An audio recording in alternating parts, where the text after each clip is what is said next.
planning commission is the final decision-making body for special exceptions, certain appeals, variance requests, and certain alternative standard requests. However, any final decisions may be appealed to the Board of County Commissioners.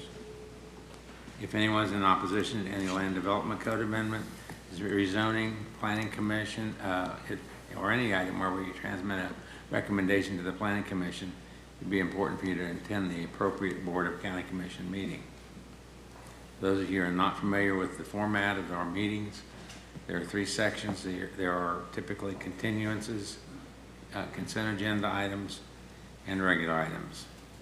Continuances are items that where the applicant or the county staff have requested a continuance for any number of reasons. It's been our tradition to grant continuances unless there are extenuating circumstances. And then we have consent items. Those are the items that where the applicant has made an application and we've not received any objection from the staff or from the public. Those will go on consent. We'll go through those items. I think we have 1 today.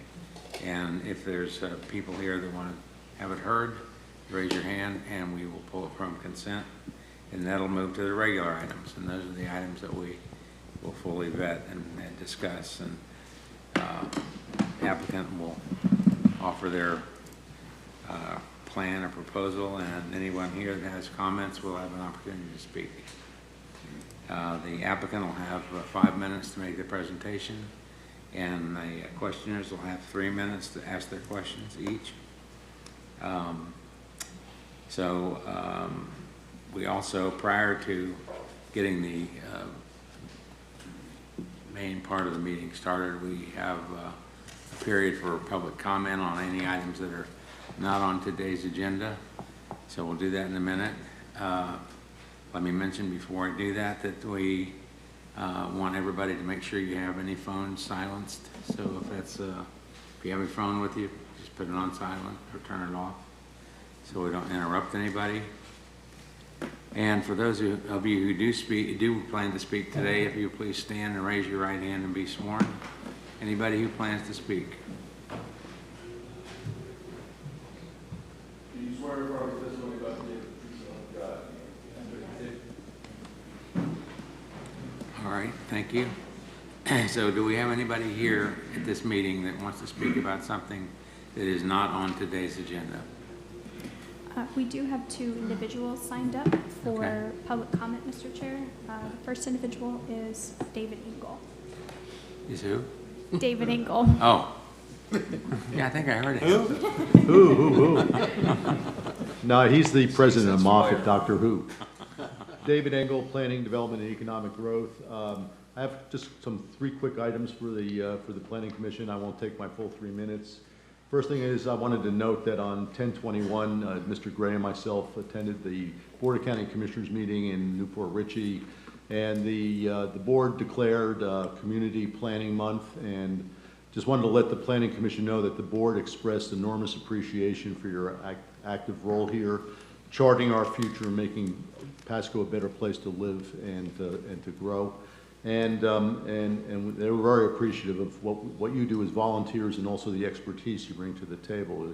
You're a highly skilled group of people. Secondly, the Board of County Commissioners is noting that on 10/20, the Planning Commission will take up again the tree protection ordinance, and they appreciate the diligence that's been conducted here by the Planning Commission on this very important initiative. But they are requesting, if at all possible, could you complete your deliberation on 10/20, and so we can move it, or 11/20, excuse me, so we can move it forward, because the board is very anxious to discuss it and deliberate themselves on this. The last thing is Chairman Starkey and also Mike Trabala, the county administrator, extended an invitation to 1 or 2 Planning Commission members. We'll be attending the Congress of New Urbanism conference next year from May 11th to May 16th. It'll be in Bentonville, Arkansas. It's a great opportunity. I've attended several of these CNU conferences, and you get a chance to visit extraordinarily great projects, good urban design, hitting the market at the right time through placemaking, creating value. And these type of field trips are important because you'll be able to talk to the developers, the bankers, and understand how we can do sustainable, long-term, good urban design. I think we have some developers here in the county already that have that mindset. You can take the Porters over at Wiregrass. They're taking the long view. They're doing things deliberately, building value in the project. They'll ultimately make more money than a publicly traded builder that's in and out on a project. We also have it with Avalon Park, with Beat Cali. He's taking the longer view. He actually is building commercial and retail and vertical integrated mixed use, but he's going to own it and manage it. He's not heading for the hills. He's not a flipper. So if one or two of you are interested, please contact me. And so the invitation covers your airfare, your meals, and your CNU participation fees. Thank you. All right, thank you, David. Thank you. I appreciate that. Thank you very much. Okay. The next individual I have signed up is Nancy Hazelwood. What's her name? Nancy Hazelwood, 34110, a nice place. I missed y'all. I had to come up here. I'm getting something off my chest, basically. I saw an ad in the legal section advertising a road. Said the meeting was in Ridge Manor, Hernando County, and went to it. That was October the 22nd, and found out that when I read more, got home, that it sounds like it's a 38-mile highway, 4 lanes, going from Ayers Road. And at the meeting, they gave you 3 different quarters. They're up there. And if you look at them all, they all drop off at the Blanton Road I-75 exit. Every single one of them. And I have no idea why they decided to do that when they've got Highway 50 that's been already built to handle the traffic. But this road, I know it takes a long time to build roads, but they didn't give us much time for public input. At the end of that meeting, I asked Anna, the project manager, if she could send some extra material on it so I could get the word out. And she said, yeah, and that was great. I got it last Tuesday, and then I read on it that it was due in Wednesday if anybody wanted to make public comments. So I called her up and I said, well, can we have a little bit more time? And she says, I'll give you to the end of the week. I said, well, that's only 4 days. And she said, that's all. And I said, well, what about another meeting in Pasco County? Because it ends up in Pasco. I know 3/4 of it is in Hernando, but I felt that we deserved it too. The place they put the meeting in Ridge Manor is about 5 miles away from the study area. So people in the study area that might not have noticed it, and they did do a legal advertisement. I think I saw something on Facebook, and I liked the way the meeting was presented, but the rest of it is not acceptable, not with maybe only a month for public to get in their information on whether they liked it or not. There were these 3 alternatives and then the no build. They give us little green things to put on them. And the most one was on the no build, but if you add the other ones up together, it probably eclipsed it. But anyways, I just think, so watch out for FDOT. I think that's really a bad way to get the information and let the public respond to it.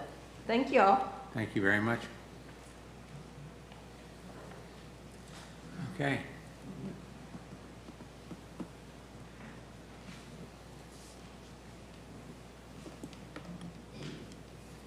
Good afternoon, Planning Commission members. Gianna German, Planning Development and Economic Growth.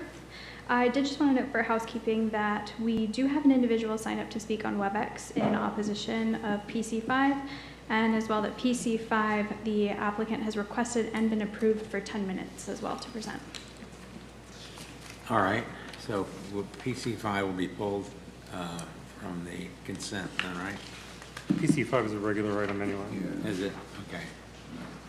Item PC1 is PDE 267666, a zoning amendment in the name of Murphy Road MPUD Master Plan Unit Development Oakley Pasco County Property Trust for a change in zoning from RMH Mobile Home District and AR Agricultural Residential District to an MPUD Master Plan Unit Development District to allow for the development of 672 single-family detached units and platted townhomes and associated infrastructure on approximately 118.82 acres located in southeastern Pasco County, And this is coming with a request to continue the item to December 11th, 2025 Planning Commission meeting at 1:30 p.m. in Dade City. All right. Is the applicant present? Is anyone here to speak on this? I don't see anyone. Okay. Item PC2, you'll be sitting as the local planning agency. This item does have a companion item, PC3, in the name of Adrian Phillips, MPUD. Item PC2 is PDE 260135, a small-scale comprehensive plan amendment, CPAS 2415, Adrian Phillip, providing for a comprehensive plan amendment to the future land use maps 2-15 and sheet 14, changing from commercial to PD plan development on approximately 32.51 acres of real property located at the northeast corner of the intersection of Old Pasco Road and Overpass Road. And this is coming with the request that the local planning agency continue the item to December 11th, 2025 Planning Commission meeting at 1:30 p.m. in Dade City. All right. Is the applicant present? Anyone here to speak? Okay. Item PC3 is the companion to PC2. It's PDE 267837, a zoning amendment in the name of Adrian Phillips, MPUD, Master Plan Unit Development, Adrian Phillips Overpass LLC, rezoning request from MPUD Master Plan Unit Development to MPUD Master Plan Unit Development District to allow for the development of 73,500 square feet of retail and commercial uses, 74,000 square feet of office uses, 275 hotel rooms, 125 townhome units, 325 multifamily apartments, or 315,000 square feet of industrial and commercial uses, and associated infrastructure on approximately 32.51 acres located at the northeast corner of Overpass Road and Old Pasco Road. This is coming with a request to continue the item to the December 11th, 2025 Planning Commission meeting at 1:30 p.m. in Dade City. All right. Is the applicant present? Anyone here to speak on this? No? Okay. Motion to continue PC1, PC2, and PC3 to December 11th in Dade City. Second.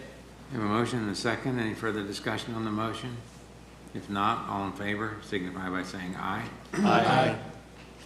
Likewise, go for no. Motion carries. All right. The only item that we have on consent today is PC4. You'll be sitting as the local planning agency for this item. It's PDE 260031, a small-scale comprehensive plan amendment, CPAS 2419, Blanton Road, MRS, providing for a comprehensive plan amendment to the future land use map 2-15 and sheet 8, changing from AGR agricultural rural to Res 1, residential one dwelling unit per gross acre, on approximately 19.69 acres of real property located on the north side of Blanton Road, approximately 2,150 feet east of the intersection of Blanton Road and Tralby Road, and a text amendment creating sub-area policy FLU 7.1.86 Blanton Road MRS, and a map amendment to the future land use map 2-9, adding sub-area map 2-986 Blanton Road MRS. We now have individuals signed up to speak on this item, and we ask that this item be moved to the regular agenda.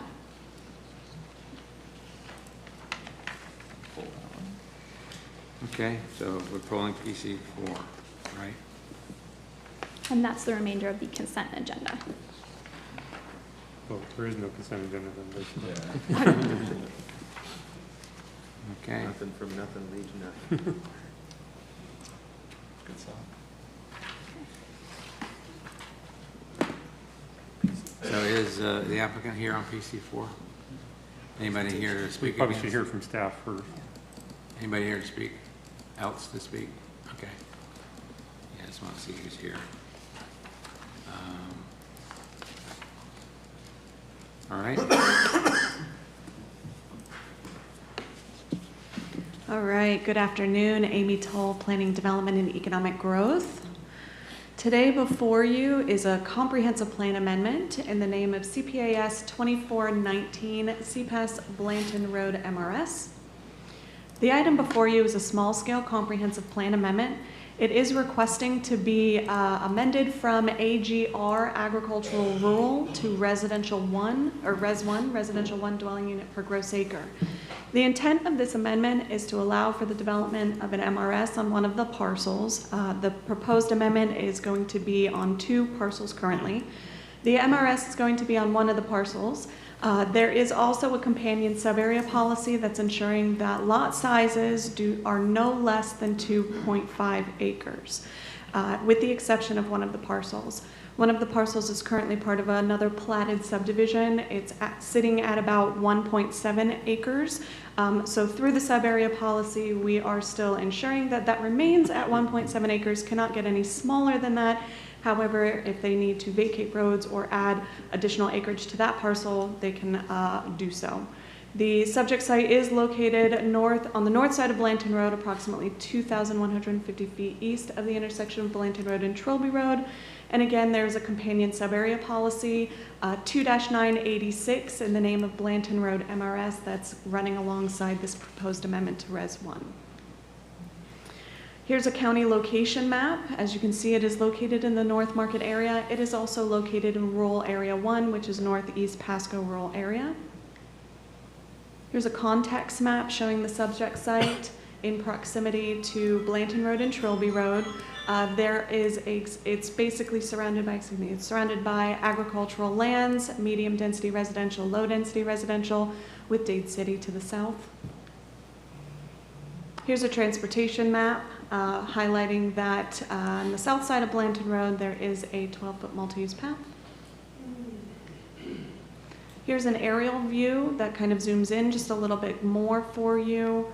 What this is highlighting is that the lot sizes surrounding the proposed site range between 0.84 acres to about 23 acres. So there's a lot of changes of differentiating lot sizes in this area. Existing future land use of AGR. Proposed future land use of Res 1. As you can see, there's already Res 1 and Res 6 in proximity to the subject site. Here's the subarea policy that's ensuring that the level of development that's being proposed cannot exceed 6 dwelling units. So the subject site or the subject parcels cannot exceed 6 dwelling units for the overall development. There is one parcel that's about 17.98 acres. The current density on that parcel equates to about 3 lots. The proposed amendment is allowing for 5 lots. So they're asking or requesting 2 additional lots on that site. Additionally, this is also taking into consideration the 1 lot that we are setting aside that's still part of a previously platted subdivision at 1.7 acres. So the overall Blanton Road MRS development cannot exceed 6 dwelling units, and you'll see a conceptual plan submitted afterwards. Additionally, we added development restrictions to ensure that the development remains compatible with the character of the area being northeast rural. So we brought in development standards for lighting, scenic roadway, and in accordance with the minor rural subdivision, which pursuant to our code is prioritized within the northeast rural area. Here is the Blanton Road MRS proposed conceptual plan. As you can see, the lot sizes range from 2.35 acres to about 3.99 acres, so they're still fairly large lots. Again, the subject, or the can I do a little clicker? 1.7 acre lot is here. This is already existing in a previously platted subdivision.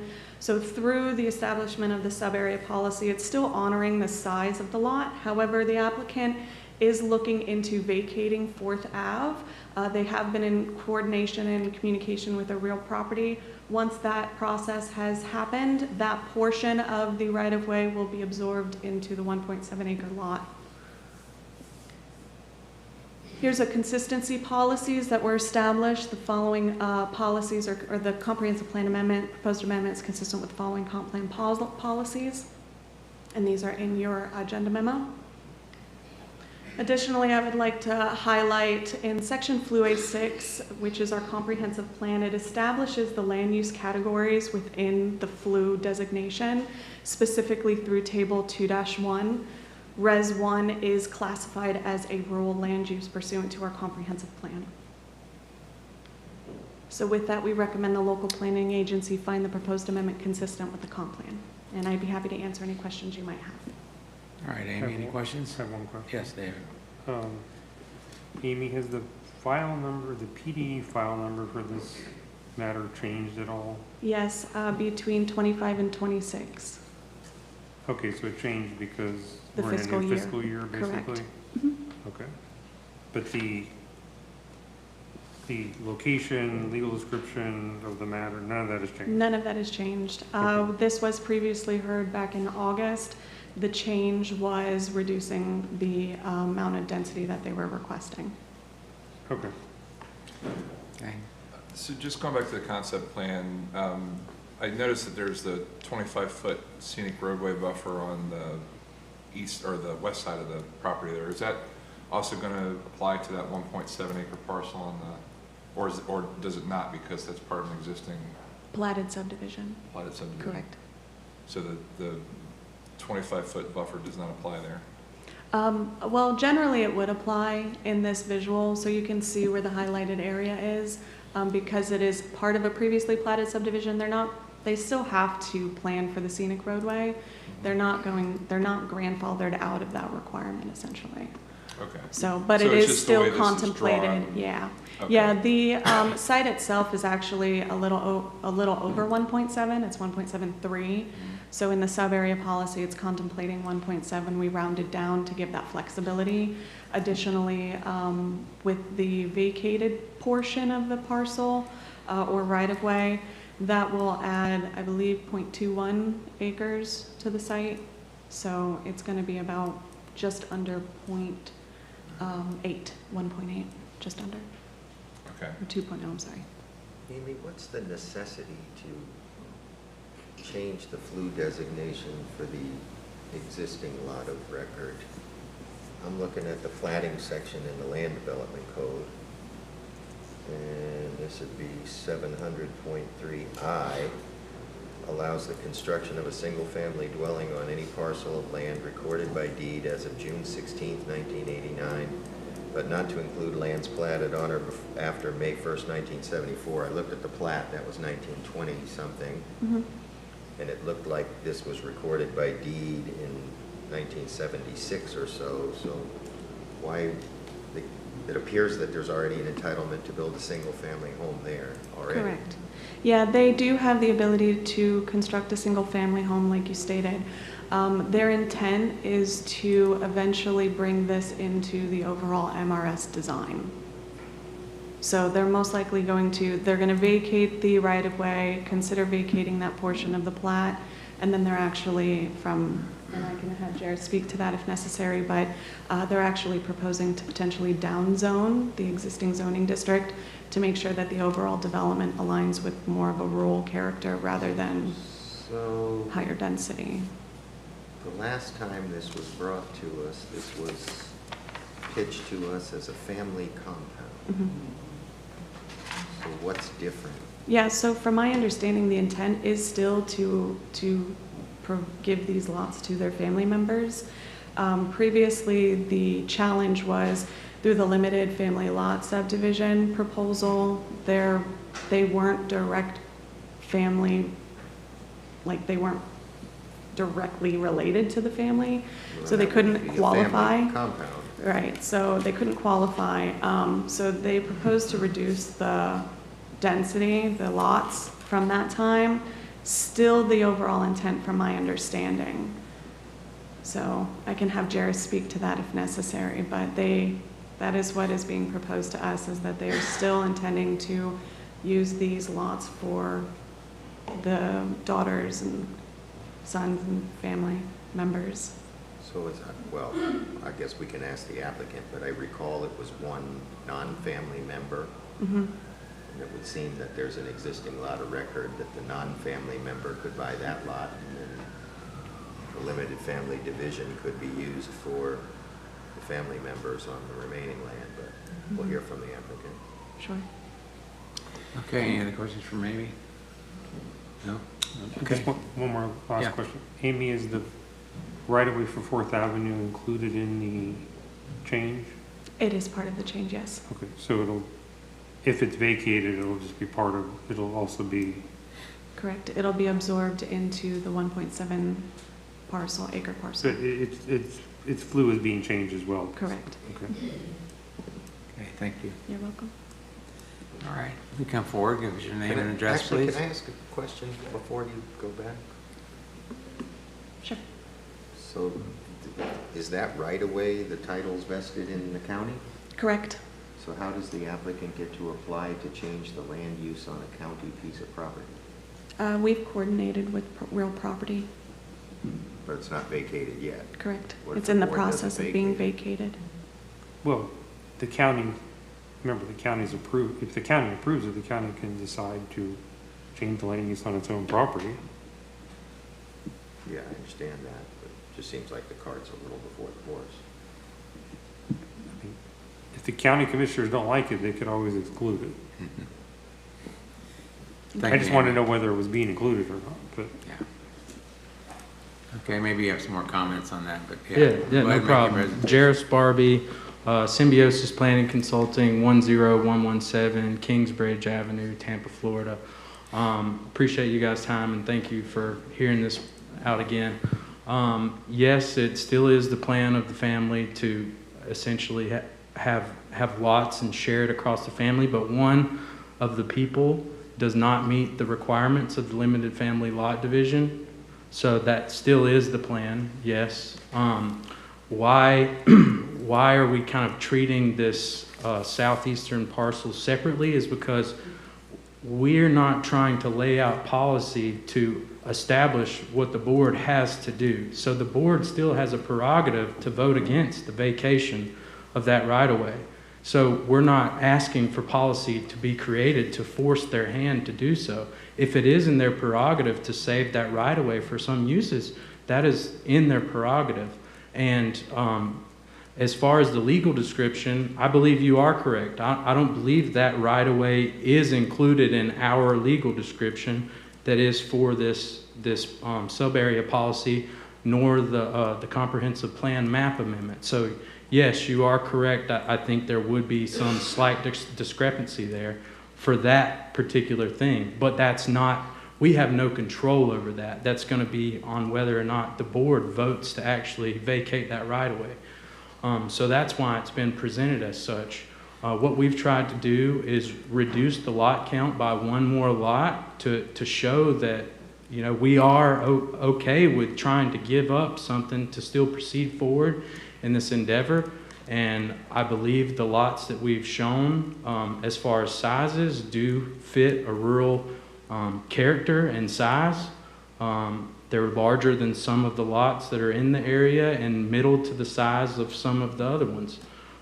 So that's what we've decided to proceed forward with. So is the 5 lots that'll be on the larger parcel, those are gonna go to family members? Yes, sir. Okay, so, I only believe that 3 houses would be built right away by the families, all right, but, and then the other 2 parcels would be given to some of the children okay. that could then, you know, build a house and do something with it as they grow up. We're talking about some children that are very young still, so less than teenagers' age. So they're not going to go right in there and build a house for a teenager. Okay, so what I'm trying to figure out is, I've got 5 lots for family members. The limited family lot division allows me to have 5. But they don't qualify for the limited family lot division. Because he's not a direct So family why member. Why can't the non-direct family member buy the one that already has an entitlement to, or have the lot that already has an entitlement to build? Well, I believe it's because they want a larger piece of property for themselves. So they have planned to, basically the the founding members of this subdivision would get the largest lots, and the remainder of the lots would be left for the children.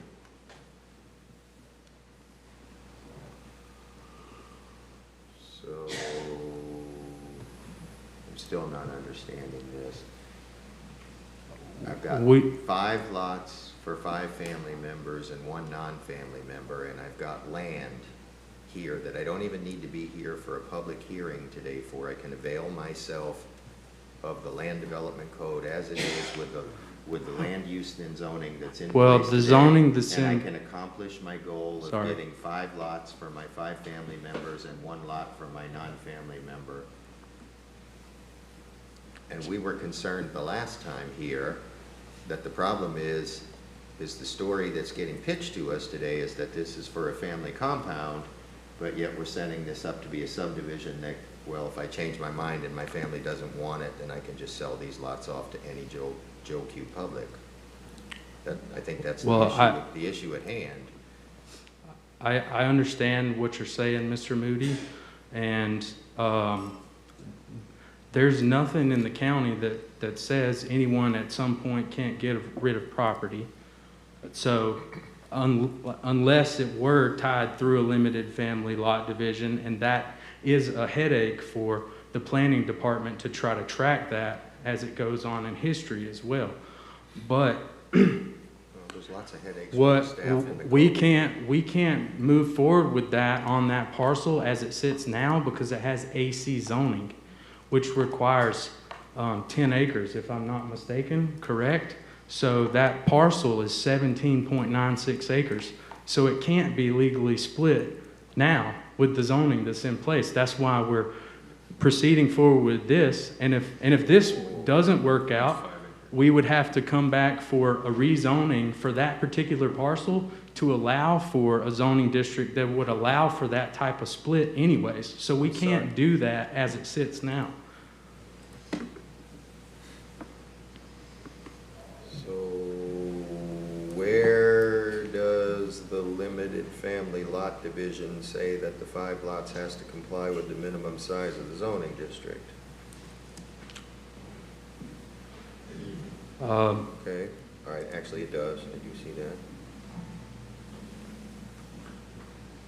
So you're saying that's zoned AC today? Yes, sir, correct. The smaller parcel is zoned R2, and it should be original zoning based off of that platted subdivision. The large piece is zoned AC? Yes, sir, correct, which is 1 per So 10. why aren't we here just asking for a rezoning of that property so that you can use the limited family? Because lot? we're contemplating giving the family ability to have additional parcels where they could possibly give them to family members. That's what we're contemplating Right, today. but they're allowed to do that here already. Well, we all have, every landowner in the county has a right to file an application to ask for a change in land use or zoning. So the landowner is just, exerting its right to file. Well, okay, they have a right to file, and he's getting his public hearing. Yes, sir? Doesn't mean he has a right to a recommendation of No. approval. I'm not telling you what to do, Mr. Moody. I'm just simply stating why I'm here today.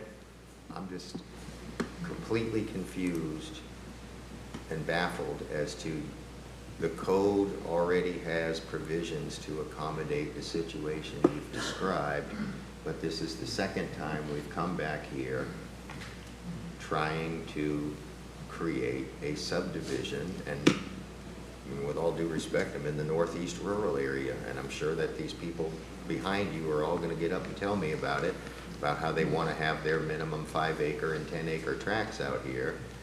And I agree, I appreciate that you've agreed to 2.5 acres, but at the end of the day, the kind of standard out here is already 5 acres. So Well, I have included something in my presentation on page, it would be page number,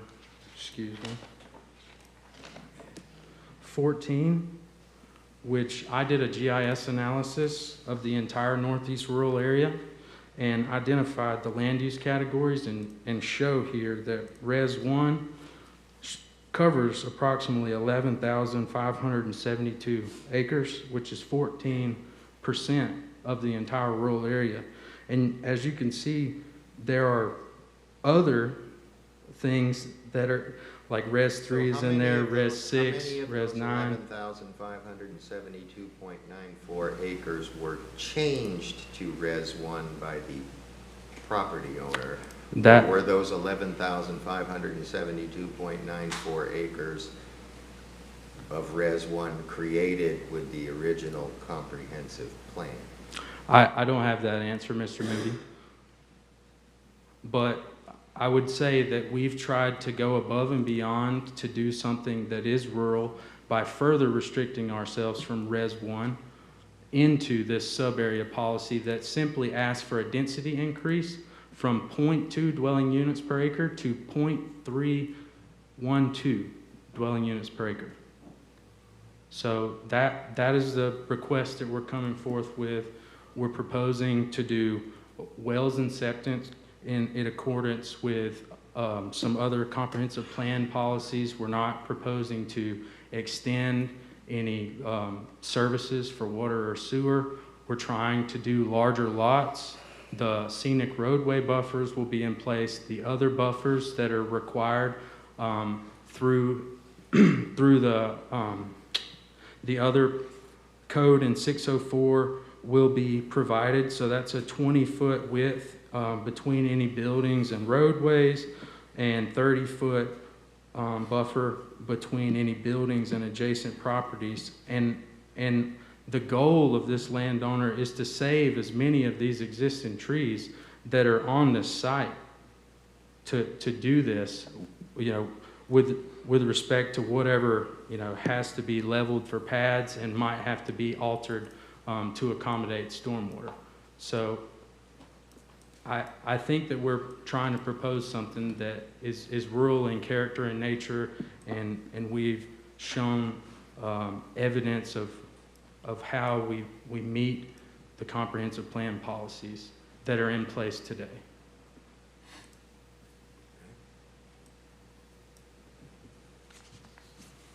Okay, anybody else? Do you have more of a presentation? Because No, sir, I would reserve my time for any questions and all right, do we have any other questions right now? Okay, you have a chance to come back up. all right, thank you, sir. All right, so do we have people on the list that want to speak to this one? Yes, Mr. Chair. The first individual we have signed up is Mr. James Navarro. Hello, Mr. Navarro, if you could just give us your full name and address, please. Yes, it's James Navarro, Senior, 34721 Blanton Road. I live adjoining to that parcel that Mr. Barbie has spoken of. And thank you so much for listening to us. I've been here before. I do want to clarify something that might be some confusion here.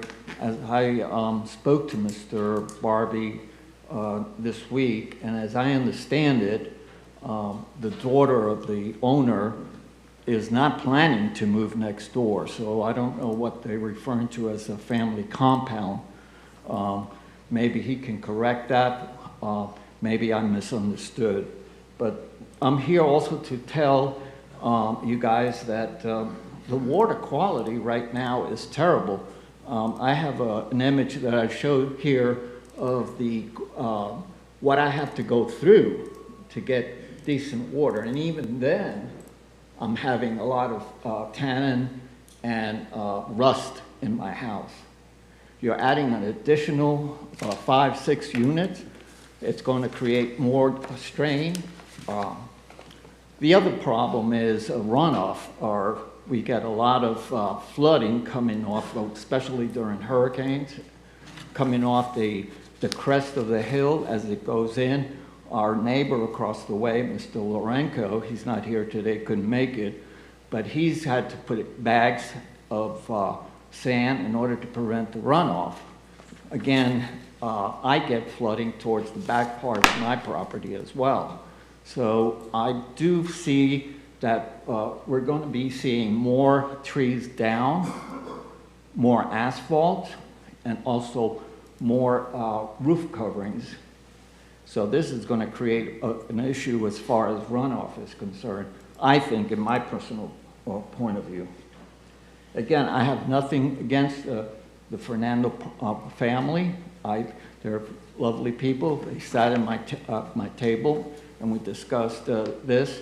But originally, as I was understanding, they were only going to use three lots. They were going to build 3 lots, one for the daughter, one for the father, and their neighbor.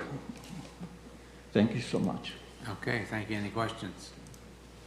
No? All right, thank you very much. Appreciate it.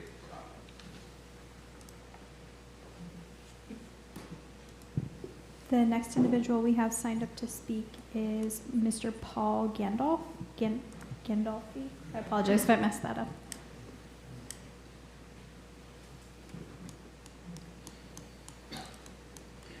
Paul, if we could have your full name and address, please. Yes, Paul Gandolfi, 34953 Blanton Road. We have 10 acres just to the north of the subject property, separated by 24 acres. My concern, if this goes to Res 1, the person who owns the 24 acres north of this property has voiced his intent to eventually sell his 24 acres. If this moves to 1 acre parcels, that 24 acres could follow, and then we'd be have a subdivision on our southern border. I object to it. I think I'm suspicious about the reason for Res 1. I think could be a developer waiting in the wings, or it gives the owner the possibility of eventually selling for multiple 1 acre lots for a nice profit.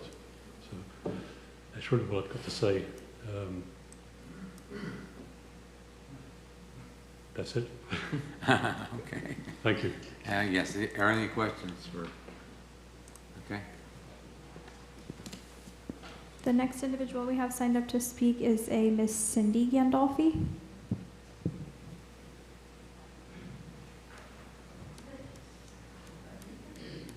And who's next, so they can maybe come to the front bench? And Miss Nancy Hazelwood will be next. Cindy Gandolfi, 34953 Blanton Road. That was my husband. This development doesn't fit in our area. Most of us have lived here 20 to 40 years with the intent of, because of the zoning for all of the parcels around us, a subdivision not coming in.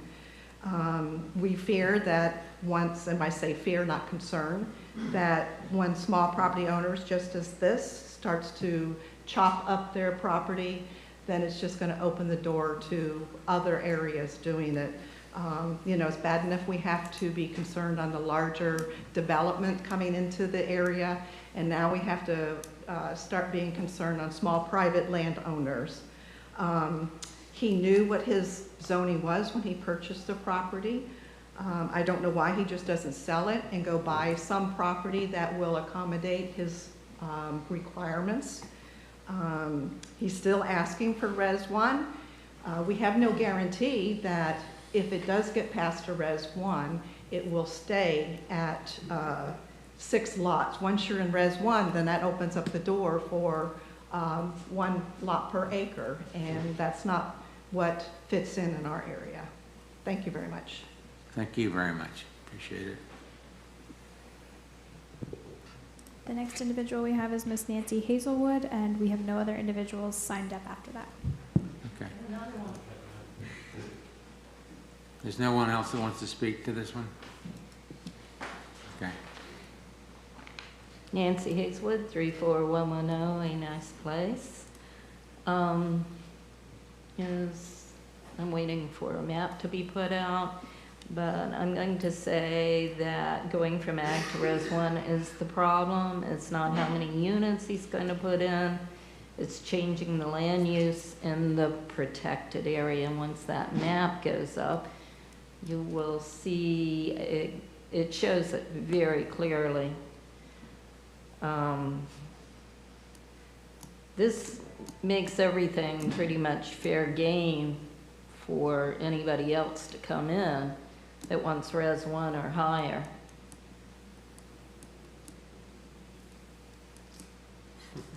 All right, Nancy, your time's up. Oh, stop. I'm waiting for my wonderful staff of the county. Upside down. There we go. It's right with the world now. Okay, so the part on the bottom is the grandfathered in, 6 units per acre, I believe, and then right across the street is theirs. If you look at that, if you can pull it all the way out, you see that the dark green all the way around there, and 3/4 of the area is all higher land uses. And you're gonna stick a Res 1 right in the middle of all those large acreage. And that's not gonna help protect the northeast rural area in any way, shape, or form. Sticking Res 1 in the middle of ag. And as you can see, there's a lot of ag there. What's that going to do to it? It's going to start making people want to change their land use in the northeast rural area plan. Well, of course, they can always ask. But there are things in your comp plan that says we need to protect northeast rural, and hopefully they're going to hold up here. And I'm just hoping that this doesn't go through. Thank y'all.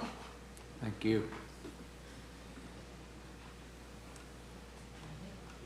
So, just to get that straight, you had that map up there, all that green area is northeast rural? Yeah. Okay, there were some lots shown there right next to that property. What's that? Those aren't, is that these lots right here? The light brown ones are, there you go. The ones to the left, that's the old grandfathered in area. The ones at the bottom right down there. Yeah. I'm not sure what the acreage is on that. I think that it's probably 5 acres. Looks like. But that was That's an old plat? 1928 or Yeah, something. I quickly okay. looked it up, yeah. I'm just curious. Are those all built on? Yeah, there'd be 1 house per acre, yeah. And what is that? And it goes up to like 1 per 20 in the area. The rest of the area. Hey, you can't, you gotta talk to the microphone. You know better. Sorry. Anyways, the rest of the area around there is 1 to 5, 1 to 20.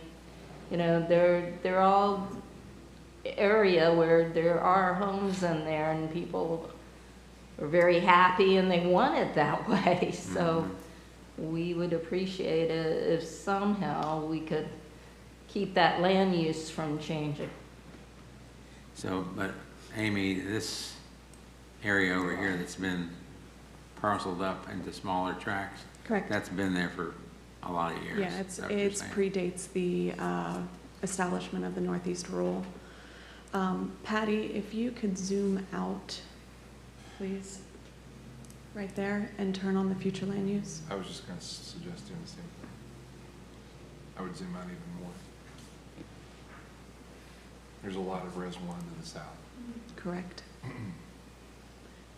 As you can see, there is substantial Res 1 in proximity to the area already. How much Yeah, of that Res 1, though, was Predates. changed by the property owners from an ag designation to Res 1, or are those original comp plan designations? as I Res can't 1? answer that right now, but we can run an analysis if that's necessary. Can you zoom out a little bit more too on that map, just to show? I'm just not believing there's been 11,000 acres worth of applications of people up there changing their future land use designation up there. Well, I'm just wondering how long it's been there. Were those all done before the Northeast Rural was established? Yeah, it does appear that that Res 1 polygon is its own, it's original, Yeah. so this polygon. I mean, all the Res 1's Hasn't contiguous, so it looks like a comprehensive plan. They're not 1 acre parcels Or either. it predates it. Right, they're not 1 acre parcels. Right. On the data, it's not. So if you look at the polygon, if you select, Patty, if you can click on the polygon, please. The big,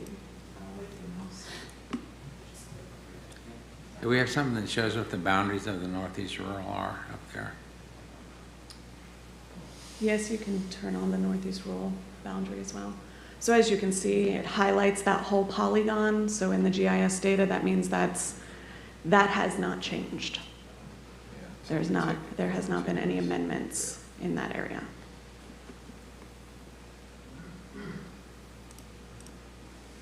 Amy, can I ask? It's under planning areas. I'm gonna wait till this question is done, but I have a different question, but it's somewhat related. Okay. Turn off the flu. Just click land use. There you go.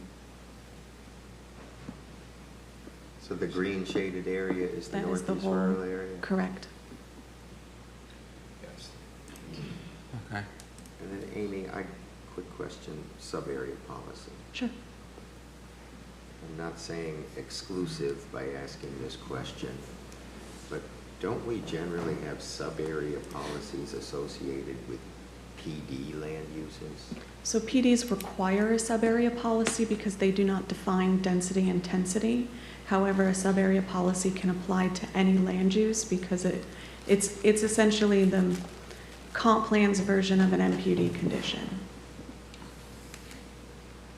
Okay. David, you had a question? Yeah, is there any way you could pull up flu policy 1.1.3?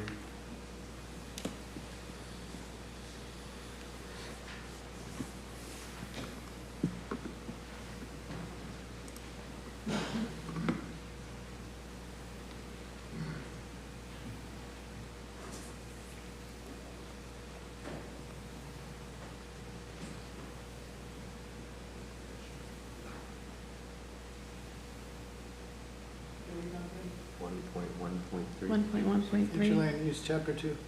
limiting the Flu proliferation of sprawl. 1.1.3. Yep. So my reading of this policy is it's basically saying that Res 1 is a sprawl category. Correct. So what are your thoughts about this change in light of that policy? So Res 1 generally is a sprawl land use. However, this is not going to one dwelling units, larger lots. So the idea in this scenario is it aligns more with the rural and ag size districts. Yeah, but D, rather so there's an than- exception in D, it says developed at a gross residential density not exceeding 1 unit per 5 acres of land. So it seems to be saying that if it's 1 per 5, that's not sprawl. It seems to be saying that if it's conservation subdivision, that's not sprawl. It seems to be saying if it's an MPUD, that's not sprawl.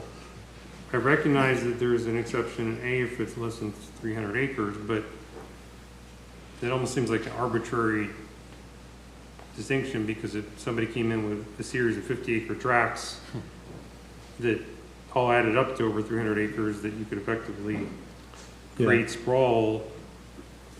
I mean, I don't even know why we have that exception in there because you might indirectly create sprawl just by a series of small tracts that added up to more than 300 acres. So, Right.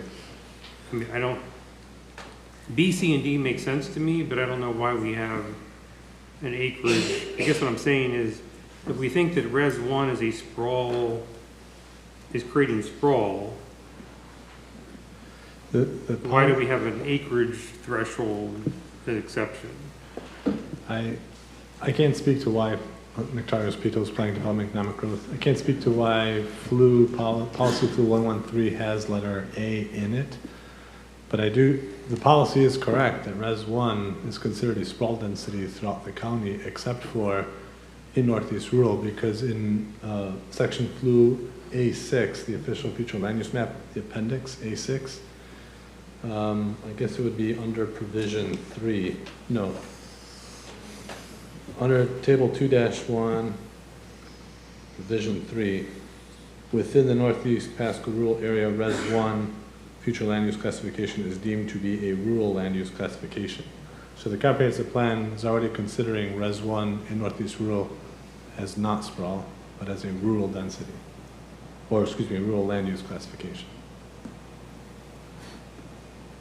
that's odd to me. So we're saying that it's rural, but it's, so we have one policy in the comp plan saying it's rural, but another comp plan policy saying it's sprawl. If it's outside of Northeast rural, it's considered sprawl. If it's inside Northeast rural, it's considered the maximum density potential of the overlay. I'm asking you as a planner, do you consider the a Res 1 flu to be sprawl? In general? In general, yes. Yeah, it is, it's a sprawling, and that's consistent with the rest of the comprehensive plan. But there's an earmark in the comprehensive plan that considers Res 1 as not as a rural, not sprawl, but as a rural land use in Northeast rural. Well, wouldn't it have had to have been? I realize you weren't here at the time. Yeah. But if the giant polygon that she highlighted on the screen was an original flu category, which predates the Northeast rural area, then we would have had to have, when we created the Northeast rural area, declare that, hey, all you Res 1 are still considered rural, because they were already there existing with that flu category. Yeah, I mean, how do we know that wasn't the intent when that was put there, was that we were trying to vest the Res 1 that was already there and say that we weren't trying to prohibit Res 1 that was already in Northeast rural, but new Res 1 that is still sprawl. I mean, now, that being said, I recognize there's this 300-acre exception, which to me doesn't make any sense, but and I would do encourage you, Terry, when you relook at grows, the grows element, Yep. we probably need to fix this issue, because In the Pasco 2050 update, Res 1 is translated over into a new future land use category called RDR, Rural Density Residential.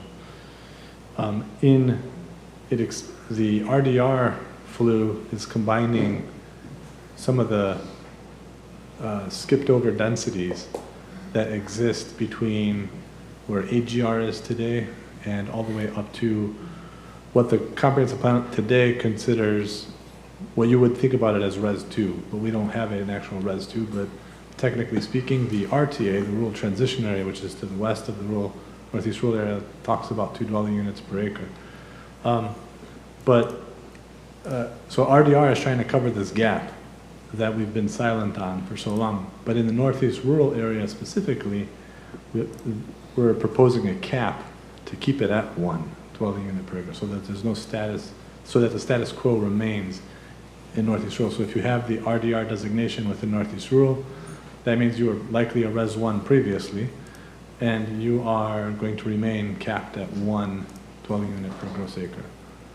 That's how currently I'm just trying to figure out how 2050 update is working. But I'm trying to figure out if staff firmly believes that a Res 1 density is sprawl, how are you going to avoid the proliferation of that sprawl under the new comp plan? Well, we can craft, there's no policy in the comprehensive plan right now that says thou shalt not do new Res 1. Somebody tried to do it with 1.1.3. I mean, the only thing that I think they maybe missed the mark on was this 300-acre exception, because Sure. I mean, to me, that's subject to abuse, because you could just have a 10-acre tract and a 10-acre tract and a 10-acre tract, and then you can have a sprawl. MPUD and conservation subdivisions, I can kind of understand those because you can craft those to avoid sprawl. But, and D makes some sense because those are really 5-acre tracts. But somebody thought it was a bad idea to have 1 acre, that was sprawl. I mean, but I just think that the exception A sort of swallowed the rule. Can you put that policy back up? Yeah, I think I think the idea was is they saw those existing units there, and rather than have them be non-conforming uses, Can you scroll up the screen you know, so you can see the entirety of the policy that's the how other they way? addressed it. They included them in so they wouldn't be they sort of grandfathered, but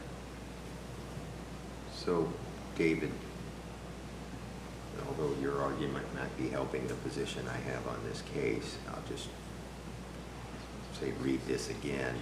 It says Pasco County shall limit the proliferation of large lot sprawl development pattern over large expanses of land by evaluating. That's why the less than 3. I agree with you, but my concern from a planning perspective is that if you allow it on a 10-acre tract and then the next 10-acre tract and then the next 10-acre tract, suddenly it's over a large expanse of land. Absolutely agree. That's the problem. And so now you have sprawl. And so the problem is that exception of a series of small acre tracts is swallowing the rule. That's the problem. And so I'm suggesting that maybe if we're going to retain this policy, we get rid of that exception. Otherwise, there's no point to the rule. You're saying get rid of 113A? Yes, because I mean, I understand why you needed to recognize the Res 1 that already existed. I'm not saying that you shouldn't keep what people legally already have the right to today. Right. But if you firmly believe that Res 1 is a sprawl category, why are you continuing to proliferate it? It has been understood, based on the precedents that we've seen, that Res 1 was not considered sprawl in Northeast Rural, but as the maximum density allowance in the rural area. So, I mean, to the I'm extent... asking you to put your planner hat on. If you think it's sprawl, no matter what the so what I was confidence going is. to say is that... I'm talking about for grows. and that's what I was going to say next. Yeah, I'm talking about this case. I'm talking about when we fix grows. Right. Maybe we need to look at actually stopping the proliferation of Res 1. Sure. Even in Northeast Rural is my point. Sure. I mean, if that's a consensus, that wasn't the target of update, and we were going to maintain status quo in Northeast Rural. But if that's a policy direction, we can explore that. I suspect if you ask the people in Northeast Rural if they want us to stop the proliferation of Res 1, they'd probably say yes. I know we can ask Nancy Hazelwood, but Sure. We didn't quite get that comment in the summertime, but yes, we could. I think we already know what Nancy's going to say. but I'm not forgetting what Nancy would say. I know what she would say. I'm asking you to put your planner hat on, and you're telling me if you think it's if it's a sprawl category, as a planner, why Sure. shouldn't we be stopping that? Sure. I've heard Barbara Wilhite get up here and say that it's a sprawl category. It is. Again, the idea for Pasco Grows was to maintain status quo in Northeast Rural. If we want to change this piece of the status quo, we can change the piece of the status quo. I would argue you're not changing the status quo because there's already a policy on point that says that it's sprawl. It's just that we have this exception in there that's swallowing the rule. And get rid of the exception. Sure, yes, we could get rid of letter A, but I'm also thinking about section flu A6. But I think and you how could it's limit treated. that. You could limit As that well. to just the Res 1 that exists today. Correct, yes. Right. Right. But as it stands, the current comp plan doesn't have that kind of distinction built into it. But my guess is that probably was the intent. But, I mean, because I don't know how else you reconcile that with 1.1.3, which basically says the Res 1 sprawl. I think the way it's been reconciled is that this is for the rest of the county, that the overlay was a carve-out. I'm just trying to think if that makes common sense, though. Like, why are we saying that it's sprawl in the rest of the county, but it's not sprawl in Northeast Rural? I wasn't there. It's almost like you're saying we're going to treat Northeast Rural worse than the rest of the county. Yeah, we realized it wasn't here. You weren't here when that happened. So Yeah, so I can't speak to why they. we can only blame Amy for that. We'll blame Nancy. Yeah. Nancy, yeah. Nancy did it. It's always Nancy's fault. Okay, well, anyway, that's an issue for grows. Well, I just wanted to, it's Sure. somewhat relevant to the current application, but I admit that the current application is less than 300 acres in size, so there's not much we can do about that particular policy, so. So anyway, we need to give the applicant an opportunity to come back up.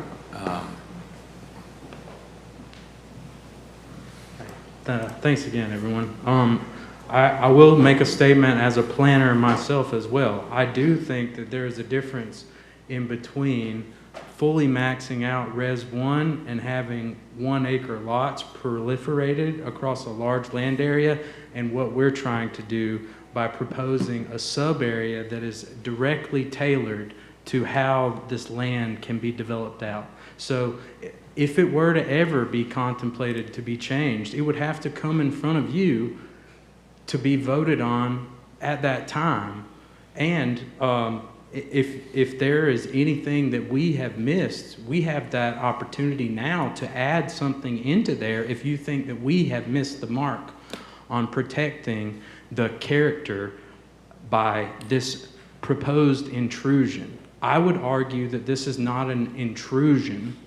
This is just a development that would allow in-between sizes of the most dense allowed in Northeast Rural and normal, typical density in Northeast Rural. So we have proposed a transitional lot size to those existing very small lots that are across the road. And I would contemplate that this would set a precedent for other things if they were to apply for Res 1, that they have seen how you guys expect people to treat the Northeast Rural area and to propose additional things to protect these residents.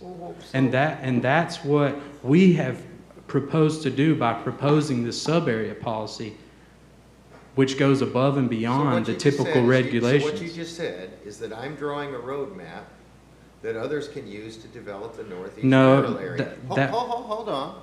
The gentleman got up and gave testimony that he's 10 acres, there's 24 acres between your property and his 10 acres, all right? So what you just said is I'm drawing a roadmap showing the next guy that wants to come in here and ask for Res 1 on his 24 acres. Well, look, if you just create a sub-area policy and limit your lots to 2.5 acre size, you can basically double the density in the Northeast Rural acre, right? Isn't AGR 1 unit per 5 acres? Now it's 1 unit for 2.5 acres. I just doubled the density by using this, by using your roadmap, which I'm sorry, and Amy, I'm sure you guys worked hard on this, and maybe you'll consider this derogatory, but I think the sub-area policy amounts to what I'll call complaneering. We're engineering the comprehensive plan with a sub-area policy. Well, I'm sorry that you feel that way, Mr. Moody, but I truly feel like that what I have done as an agent for this landowner has tried to propose something that is feasible and reasonable. And that's through further limiting what the MRS actually allows. So in this situation, if we were to just get Res 1 approved and to do a minor rural subdivision, we would be stuck at a max of 10 lots. Now that max of 10 lots would apply if it was a 20-acre parcel, a 100-acre parcel, or a 300-acre parcel if they were being developed as a minor rural subdivision. Now, not all subdivisions may not have to be developed as such if they have or are proposing connections to utilities, but I am making the statement that the comprehensive plan dissuades that type of development from even happening and proposes and purports that people should do individual wells and septic, which in my opinion would mean that people should be doing minor rural subdivisions when developing in the Northeast Rural area. So we have stated if we're going to propose to do a minor rural subdivision, but we're going to further limit ourselves than that 10 lot maximum. You still haven't convinced me why you need an MRS. This is my family compound.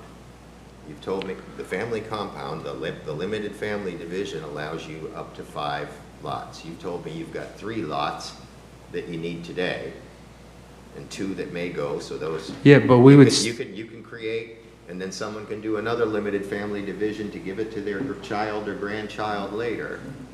We would still be have a lot that the non-family member that has a building entitlement that the non-family member can have. So I'm trying to figure out why must it be this way? There's already a code section that you can avail yourself to accomplish your goal. You still have to come back here for a rezoning, right? Yes, sir, Okay, understood. so you could have just gotten the rezoning and you availed yourself of the limited. But we development. didn't. We decided to propose this. Right, So- because this opens the door to create a subdivision that I can sell to any Joe Q public out here, instead of creating the family compound that you're purporting to want to build. Does the non-family member want a larger lot than the 1.7? Correct, yes, sir. So that's why you have Correct, yes, sir. to do that. Yes, After sir. they vacate the right of way, it'll be larger. Yeah, but it still is going to be And that would- 1.8 acres versus 3 acres, so. That's what I assumed was the issue. So what happens when the daughter or the son decides they don't want this lot? I'd rather have the money, Dad, just sell the lot. I mean, as it would sit now, there would be no further protection, but Exactly. there's no comprehensive plan policy in the Northeast rural area that says that no one can sell land outside of the family.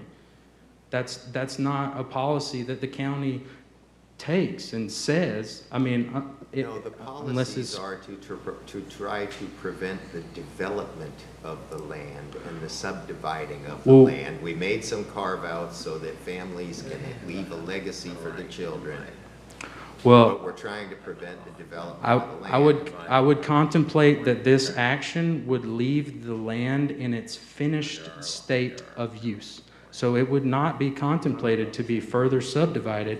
It would simply have to operate in the form as intended by this sub-area policy that we propose. And Because they're currently. so, and do we have an ADU ordinance? They're currently VGLs. In the county, I believe you guys have an ADU ordinance. Right, so after you subdivide these properties, can then I just avail myself of adding an ADU to my lot too? I mean, the rest of the county can. I guess you could. So I mean, now if that's something, Now my 5 if, houses is 10 houses. if that's something that you guys want to contemplate and changing, we're more than welcome to. We have a sub-area policy here to do so. But that is going above and beyond the treatment of every other parcel in the county, if you want to do as such. Well, the ADUs aren't separately platted, you can't sell them separately, so it's not. Correct.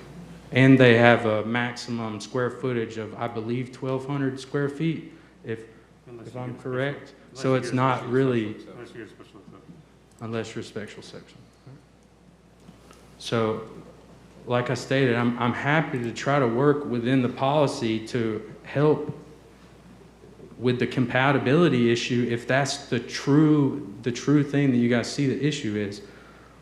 But I've tried to do my best. We originally started with 9 lots shown in the minor rural subdivision and 1 lot of that existing 1.7.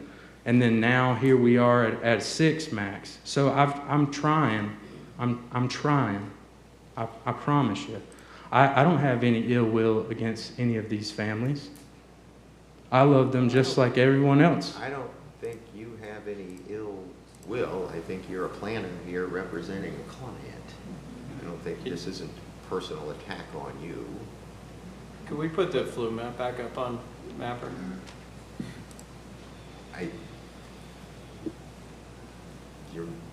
I don't believe you're understanding my point. They came to us and said, we want to build our family compound here. And every time I offer them the chance here, go build your family compound, use the limited family. There's all the reasons in the world why I can't do it. Well, is it because I don't want it to be my family compound? Either I want it or not. The code's already set up for you to do it. Mr. Moody, I've made plain and clear statements that it is my understanding that they want larger lots for the founding family members of the subdivision, and that is their intent. I don't know what else to say. That's why they want to do this. Founding family members. They're either family or they're not family. I mean, for me, when I look at that flu map, I mean, it's the same thing that I said last time. I mean, it's just everything to the north of there, the subject of precedent setting comes up because, I mean, everything to the north there, the Hernando County border, is AG or AGR.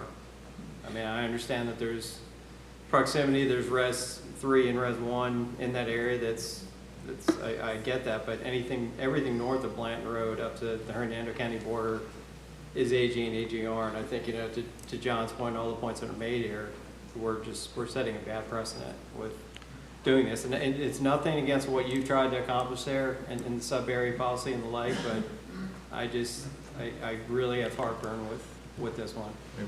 Understood. Well, I'll just make, I guess, my final statement. I believe that the comprehensive plan policies that are in place, as well as the companion land development code, do help protect the proliferation of Res 1 in this entire area. This particular case is looking at doing a size in between the typical agricultural lots and the typical residential 1 lots, and it will be served by well and septic as in compliance with several policies from the water comprehensive plan policy section, the sewer comprehensive plan policy section, and the flu comprehensive plan policy section. So that is what I've tried to put together for this application to support this proposal. Yeah, and I think, you've done your job, certainly.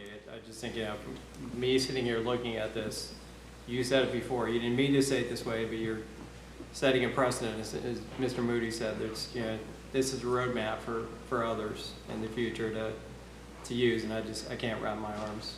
Understood. I was simply meaning that from the purposes of the sub-area policies being able to be employed to further protect those things. I understand you didn't intend to say that, but that's understood. Sitting up here, that's the way we heard it. So. Understood. Well, I'd be happy to take any other questions if there were. Otherwise, I'll let you guys. Are there any other questions? Anybody? All right. Well, thank you very much. I appreciate you. Thank you all. Presentation. Have a blessed day. Okay, so do I hear a motion?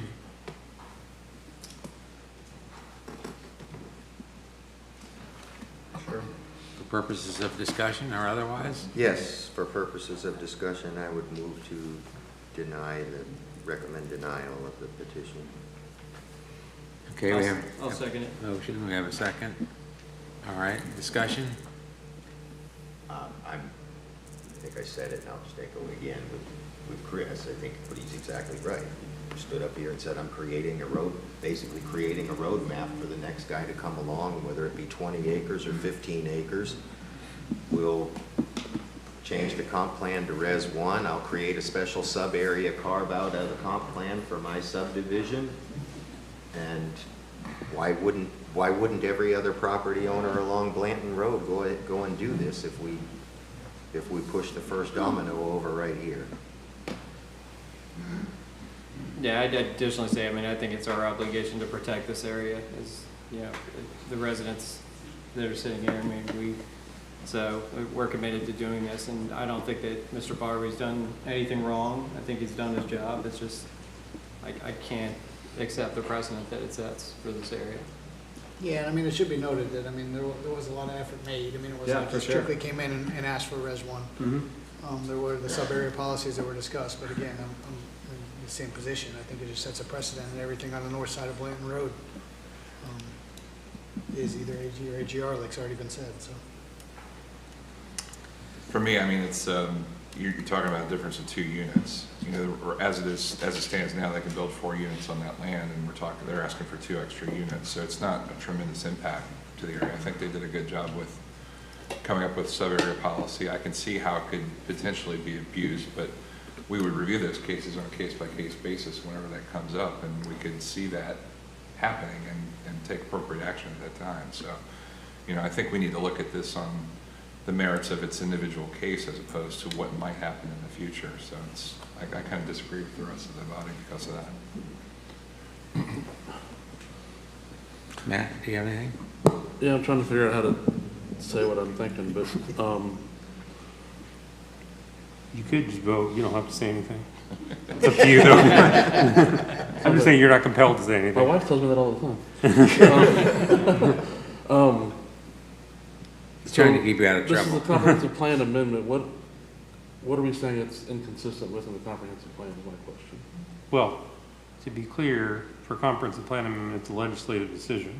So you pretty much can just deny it because you think it's So there's not. it's okay. a bad idea. When we I do mean, a land development code amendment, we decide whether it's There's consistent. the criteria, okay. Right. All right, I just A want to change. understand how we do that. Okay, well, if there's nothing further, then let's, I was just gonna add, this is almost, to me, it's almost like a line in the sand. And it's either gonna be rural or not rural. And the area to the north, or to the south, excuse me, those small lots, it looks like they were built in 1980, which is like 45 years ago. That's a long time ago. So I just, a lot of the county, as we know, is developed, and there's not much left that is not developed. So it's just, in my opinion, let's keep it protected like it should be. okay, so, well, we better wait till we vote before you clap, so. So, okay, so we have a motion, we have a second. And Any we're further voting discussion? for the denial, correct? Pardon me? We're voting Yes, for the the motion. was for So denial. yay is Yeah. for denial. So if it's aye, that means you support the denial? Yes. Okay, let's make it clear. So, all in favor of the motion signify by saying aye. Aye. All opposed, like sign. Nay. All right, we have one nay and the rest aye. The motion passes. Now you can clap. And I'm very sorry that, I think you presented a good case. And, You know, and I'd I hire you. want to be clear with the audience that the planning commission is your recommending body on this item. So the final decision is made by the Board of County Yes. Commissioners. Yeah, so make sure you attend that meeting. Okay? All right. Thank you very much. We appreciate it. Thanks for your time. And anything else? What do we got? We have another item. One more item. The last item that we have on the agenda is item P5, PDE 260455, an appeal of a determination by the Development Review Director, Appeal 2025-00005, Meadow Point 2 Community Development District, CDD, an appeal of the determination of the Development Review Director to deny a request to install a gate across Wencrest Drive, Site Plan 2024-00162, presented by staff.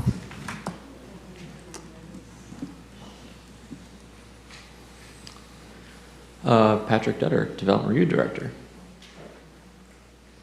So as Gianna said, this is the appeal of one of my decisions on the application, which we'll get into. So the appellant, Meadow Point 2 CDD, is appealing a determination made by the Development Review Director to deny the request to install a gate across Rencrest Drive, where Meadow Point 2 meets Meadow Point 3. The location is obviously Rencrest Drive, located within Meadow Point 2 and Meadow Point 3, south of State Road 56, between Mansfield Boulevard and Meadow Point Boulevard, and north of Beardsley Drive. So here is our location map. You can see 56 just to the north. Meadow Point is over on the east. Mansfield is on the west. Beardsley to the south, and then Rencrest, which is the residential road that runs between it. And the star is the location of the proposed, I don't want to call it a gate, but a emergency arm, basically. So I'll kind of keep this presentation kind of high level. The agenda packet was fairly detailed and has a lot of information on it, which I think you kind of already went over, and it's probably worth just getting into the discussion portion.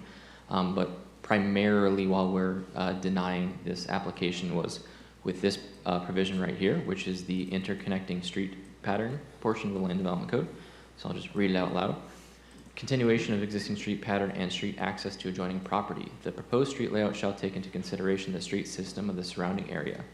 Streets in the proposed development shall be connected to streets and/or rights-of-way in adjacent areas to provide for proper traffic circulation, unless approved otherwise at the time of preliminary plan approval, or unless all lots within the proposed minor rural subdivision, this is not a minor rural subdivision, are 5 acres or greater, or unless lots are within an LFLD, which this one is not an LFLD.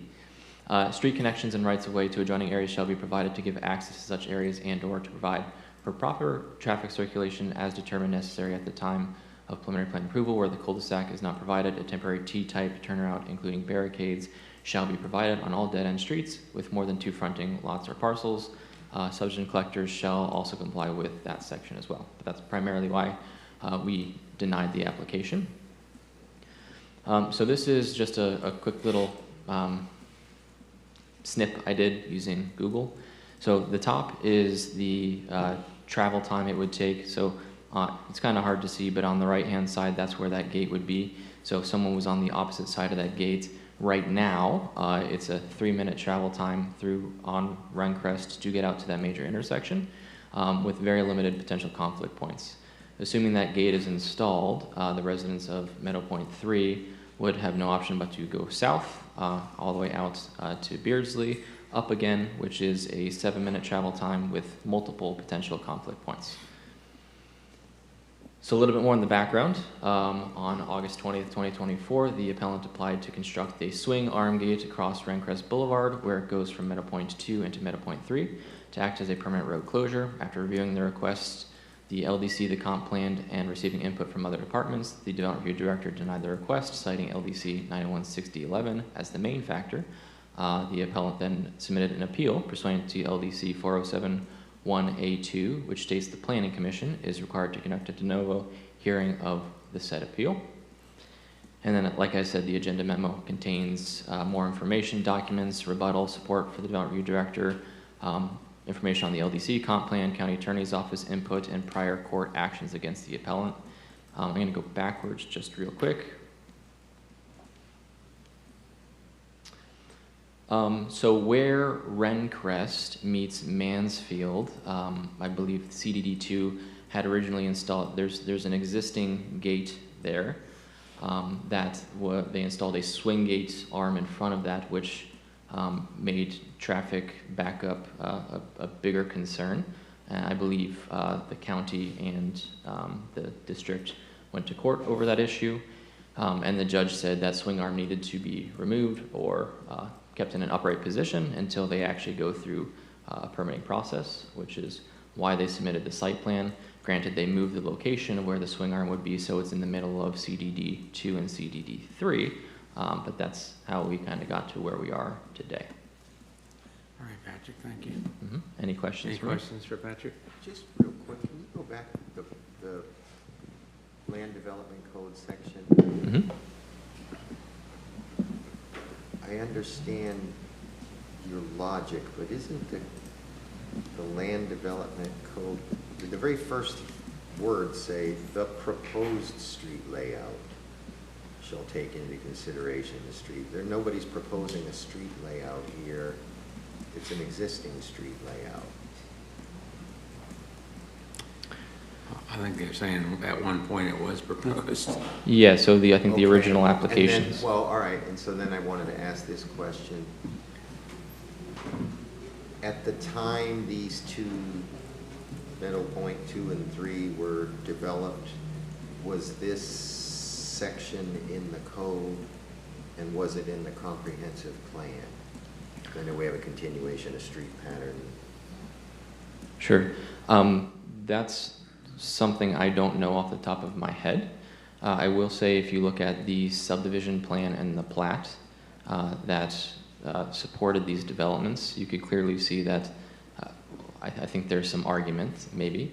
I think the CDD assumes that that connection was only shown for the purposes of construction access. So Rencrest was only supposed to be a construction access to this CDD3. We couldn't find any information on that. And it appeared that, again, when you look at the plat, which I think the plat was a part of the application package, it was showing a full construction up to the property line, which inferred that it was going to be a full connection. So when Meadow Point 3 came online, which it did, that they would connect. And I will also say I believe they've shared this access for the last 25 years without any issue. Yeah, these are all public roads, right? So these are CDD roads, and the nuance of a public road and a CDD road and a private road and an access drive, this is where I struggle a little bit, and the differences in the rights, and I might lean on the county attorney's office a little bit here to help. I'm not saying David has to speak, but I think there are some distinctions that are important in this. Yes, it is our legal position that CD roads are public roads, to answer your question. Okay. And especially in this situation, because I guess- tax-free bonds were utilized to construct said roads, which the IRS requires. They're also owned by a public body. Right. What I haven't figured out, or maybe I missed this, maybe we'll hear it from the appellant. Why was a gate put here? What does the gate do? In that exact location or in general? Well, in the location that they put it, what was the purpose of, why are they applying to put a gate there? Or why did they apply to put a gate there? I think I could try, but I think it might be more appropriate for them to respond to the specifics. Okay, all right, that's fair. Okay. Anything else for Patrick? Patrick, one of the appellant's arguments, I believe, that I read was that the county had approved other gates on Rencrest. Sure. Can you show where these other gates are, and is there any evidence? Did you find any evidence that the county had in fact approved these other gates? So when we're talking about the network itself and ways to get to a collector road, so ways to get to Mansfield, ways to get to Beardsley, ways to get to Meadow Point, I believe there are 4 gates in total. I think 2 are with CDD2 and 2 are with CDD3. When we looked, we couldn't find any permits on the record. First of all, show me what gates they're talking about. Like, can you Yeah, it might identify them? Maybe Pasco Mapper might be a easier way to do it, to zoom in a little bit.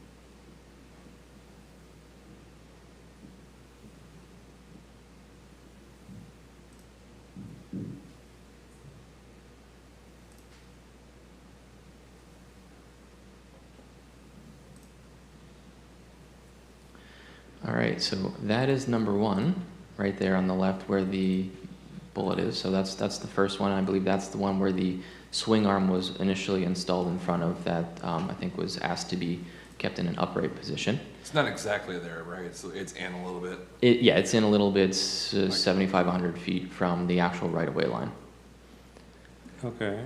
And then you can keep on. At the end of that. Yeah, you can. Yeah, you can keep on going down, and then go down on that road now. Go south. South. Keep going, and then you're gonna go. Yep. And it snakes. I think keep going that way more. Yep. Snaking. Keep going. There's another connection right there. So that's number 2, and I think these are the only 2. And they'll probably correct me if I'm wrong, but I believe these are the only 2 that CDD2 has. And then CDD3, we're going to go that way. I think there's one to the north, before you scroll. Yes. I think there was one to the north of that too. Yeah, right there. So there's 2, I'm sorry, right there. Oh, zoom out a little bit, Patty. Yeah, right there. To the northwest.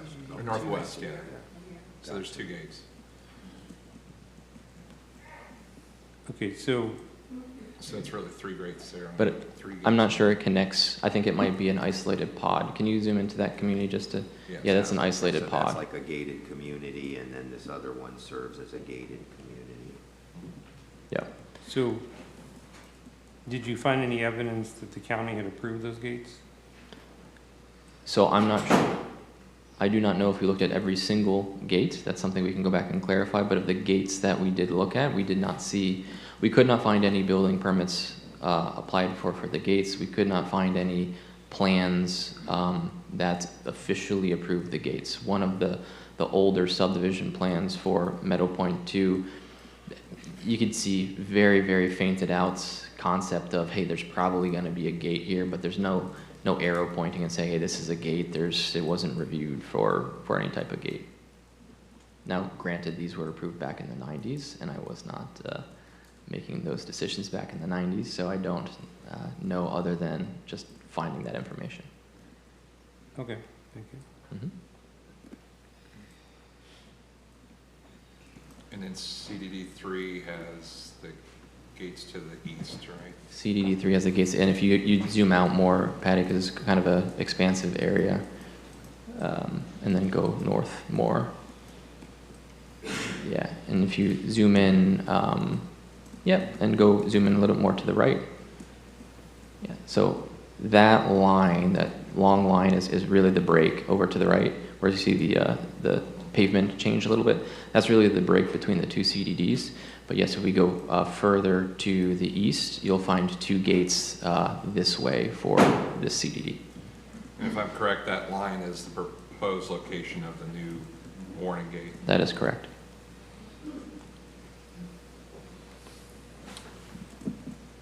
So that's its own pod there, I think. Yeah, it's its own pod. To There's an south out there. more to the north and an out to the south, I believe. Oh, no, sorry, not north. Yeah, south. Yeah, you have to snake down. Okay, yeah, so there they are.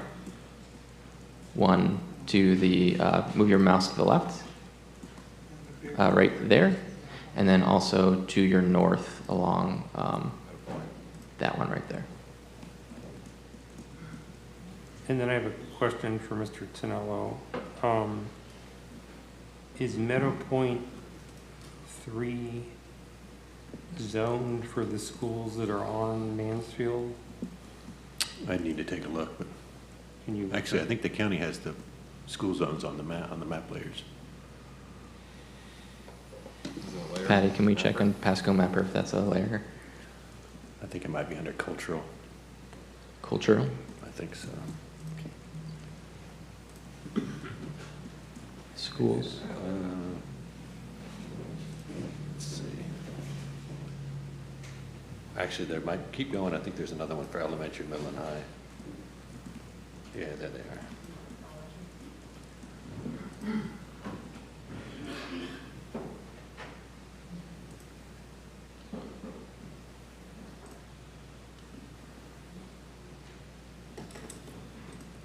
So you can toggle those off for every school zone.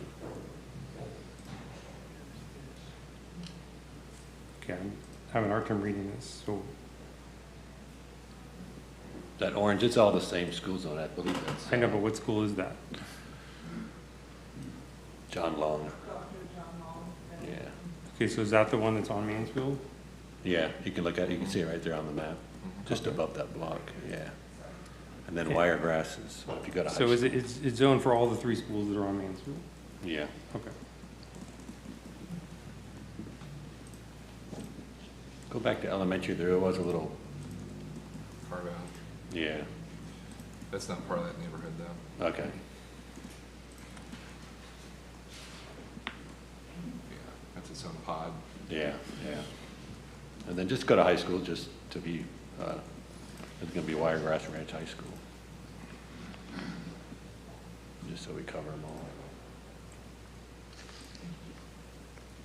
Yeah, try there.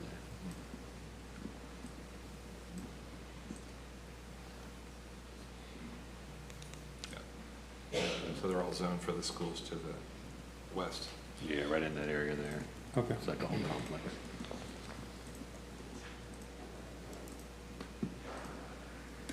I'm not sure why it's showing 4 schools if there's only 3 schools there, unless PHSC is there, but That's what it's showing. anyway. Yeah, so the people on the east side of the neighborhood would have a much longer commute to school if that gate was in place. And it would impact the bus routes too.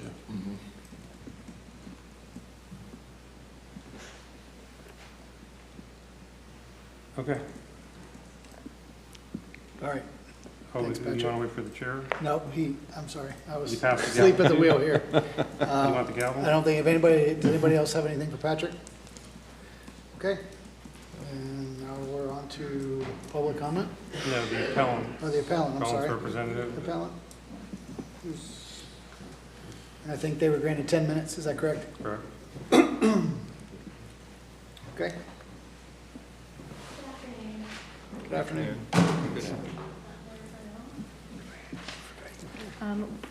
Thank you for putting up the PowerPoint. My name is Lindsay Mozinski. I'm with Glinski Van Wyck, representing Meadow Point 2 CDD.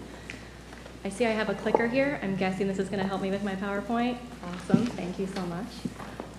All right, so I want to thank you, everybody, for the time today to present and the additional time. As I stated, I represent Meadow Point 2 CDD. I also have in the audience with me some residents, as well as the district manager's office, the district engineer, and some people from the Board of Supervisors in case there are any questions that can be deferred to them. So as we start, this is about the appeal of the denial of our site plan. The dates here, August 2024, we started this process with the help of the county to figure out what type of application needed to be submitted. We answered questions May 5th, 2025, and unfortunately we got a denial June 20th, 2025. And so this was part of the application we submitted. This is just a simple little screen showing what the proposed gate would look like. It is not a permanent road closure. It does allow for emergency vehicles to access the roadway. It also still allows for cyclists and pedestrians to cross through the different neighborhoods. This shows the location, which is part of our package. It would be on, obviously, where Meadow Point 2 owns the road, but close to the boundary with Meadow Point 3. And this also shows here, just a little zoomed out, what Rencrest Drive looks like. It's a winding roadway that has multiple homes with driveways located directly on it. But in order to start, we need to go back a little bit. This CDD was established in 1994. So as Mr. Dutter had mentioned, a lot of these development orders date back to the 90s. And what I have listed here on the screen isn't even exhaustive because Meadow Point 3 and 4 have still been phasing out in the recent years. And you can see this is where we started as a county. This was the transportation network from 1989. And look how far you've grown. And so as part of those development orders, you have had to take into consideration the traffic access and the safety of the residents within the county and their respective communities. And so when those traffic studies were done, when those development orders were put forward, when the county decided to approve them, they took those traffic studies into consideration, as well as the concerns from the residents, which were brought up numerous times during the public hearings. For example, during the hearing when Resolution 2003-36 was entered, a petition was actually presented from Meadow Point and Meadow Point 2 residents that had 1,774 signatures, which petitioned the county to not allow future residential development without making sure that State Road 56 was getting extended. So this has always been a topic of discussion as this community has been in place. And it's understandable because we've grown so much as a county.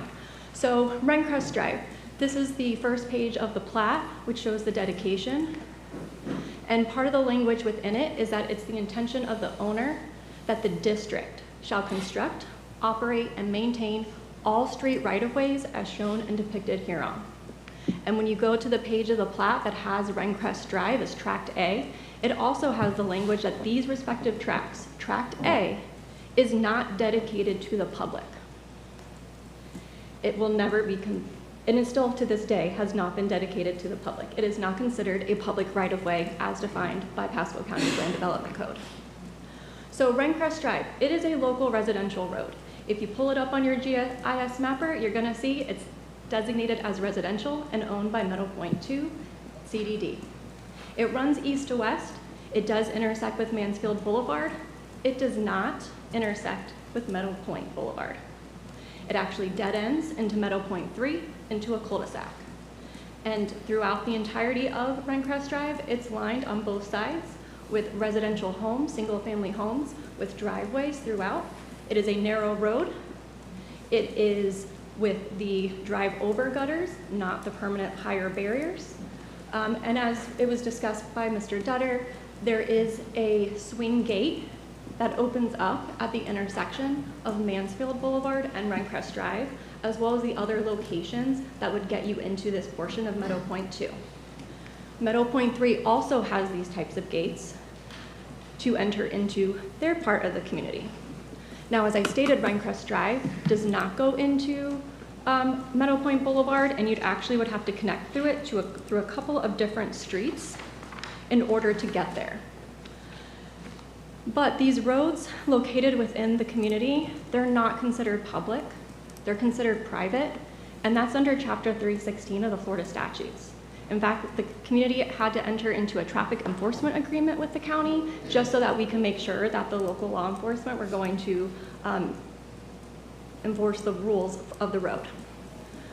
Can you define soft gate? I was just curious. Yeah, sure. So it basically means you have a button that you just have to press, and someone just has to be, hey, got it. It goes through an electronic thing. Our engineer will probably be able to better speak to it than I can, since that's not exactly my area of expertise. But it doesn't prevent access, it just slows it down.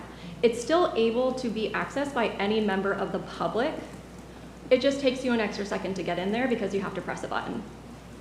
And there's obviously the faster ways that emergency vehicles can get through the swing gate. So it's almost like a traffic calming purpose. Exactly.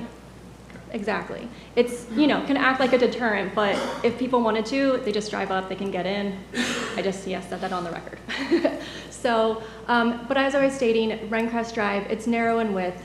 It can't be widened because of these homes and residential driveways, and it was never designed, built, or intended to function as any type of regional bypass or shortcut road. We know that the planning department is relying on 901.6 D11. My review of the code shows that this does not appear to have been part of the code when this development started back in 1990 and 1994 when the district was established. There's been extensive amendments to the code in 2011 and then 2024, but this community was built then.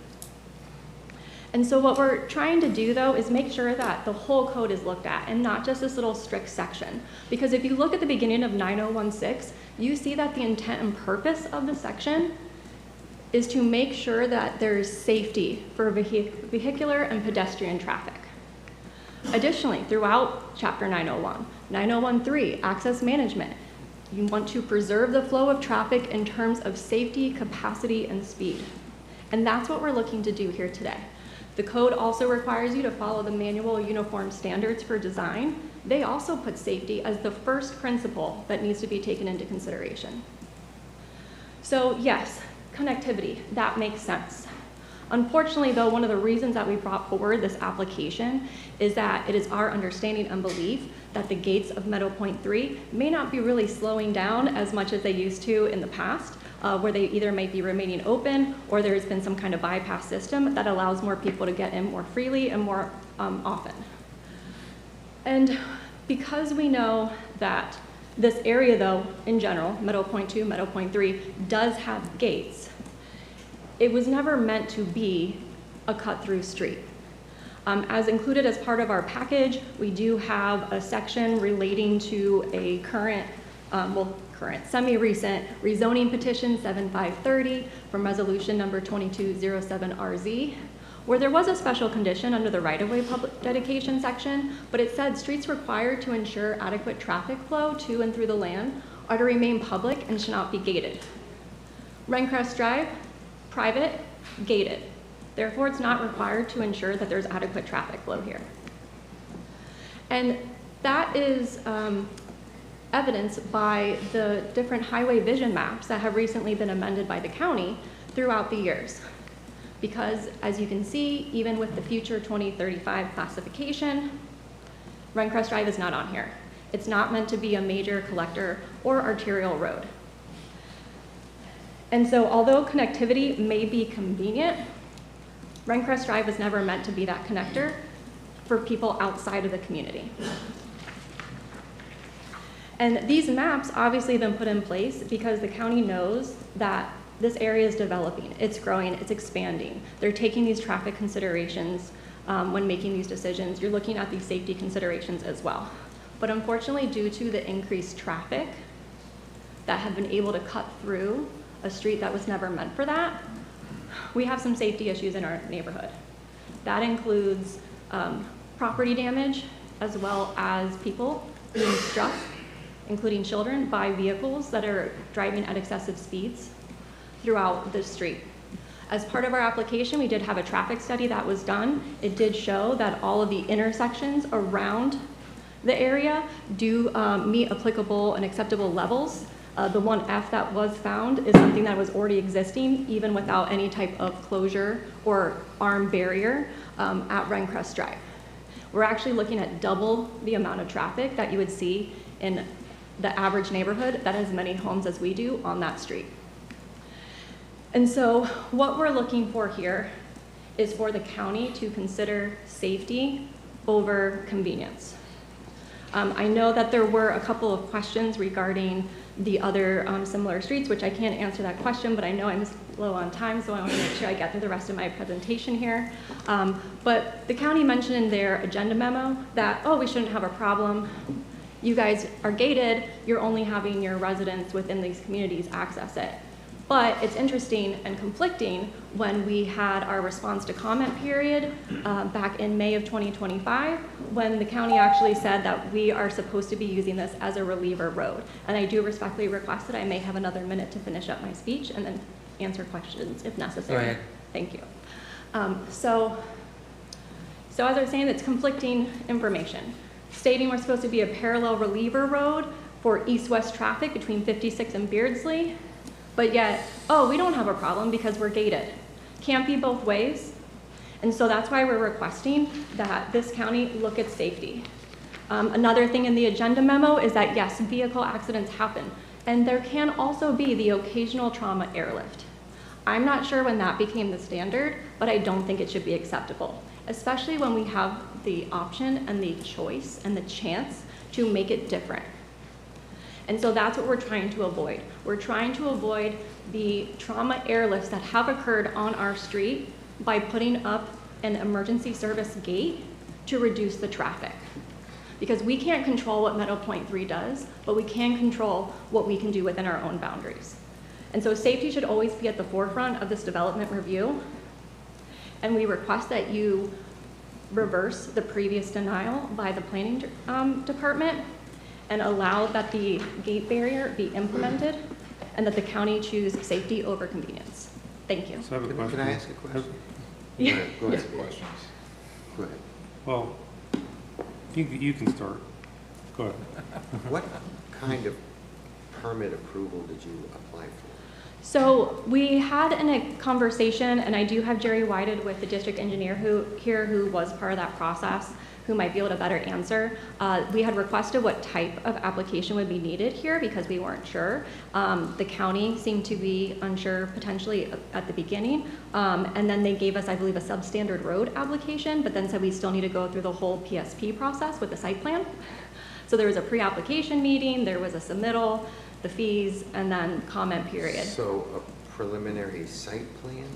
And if I could defer to Jerry Whited here with engineering as he's nodding his head, he was sworn in earlier today too, but yes, it's my understanding it was a preliminary site plan. Or preliminary development plan? Site plan with the stormwater plan as well, which. Could you give us your name and address, please? My name's Jerry Whited. I'm with BDI Engineering.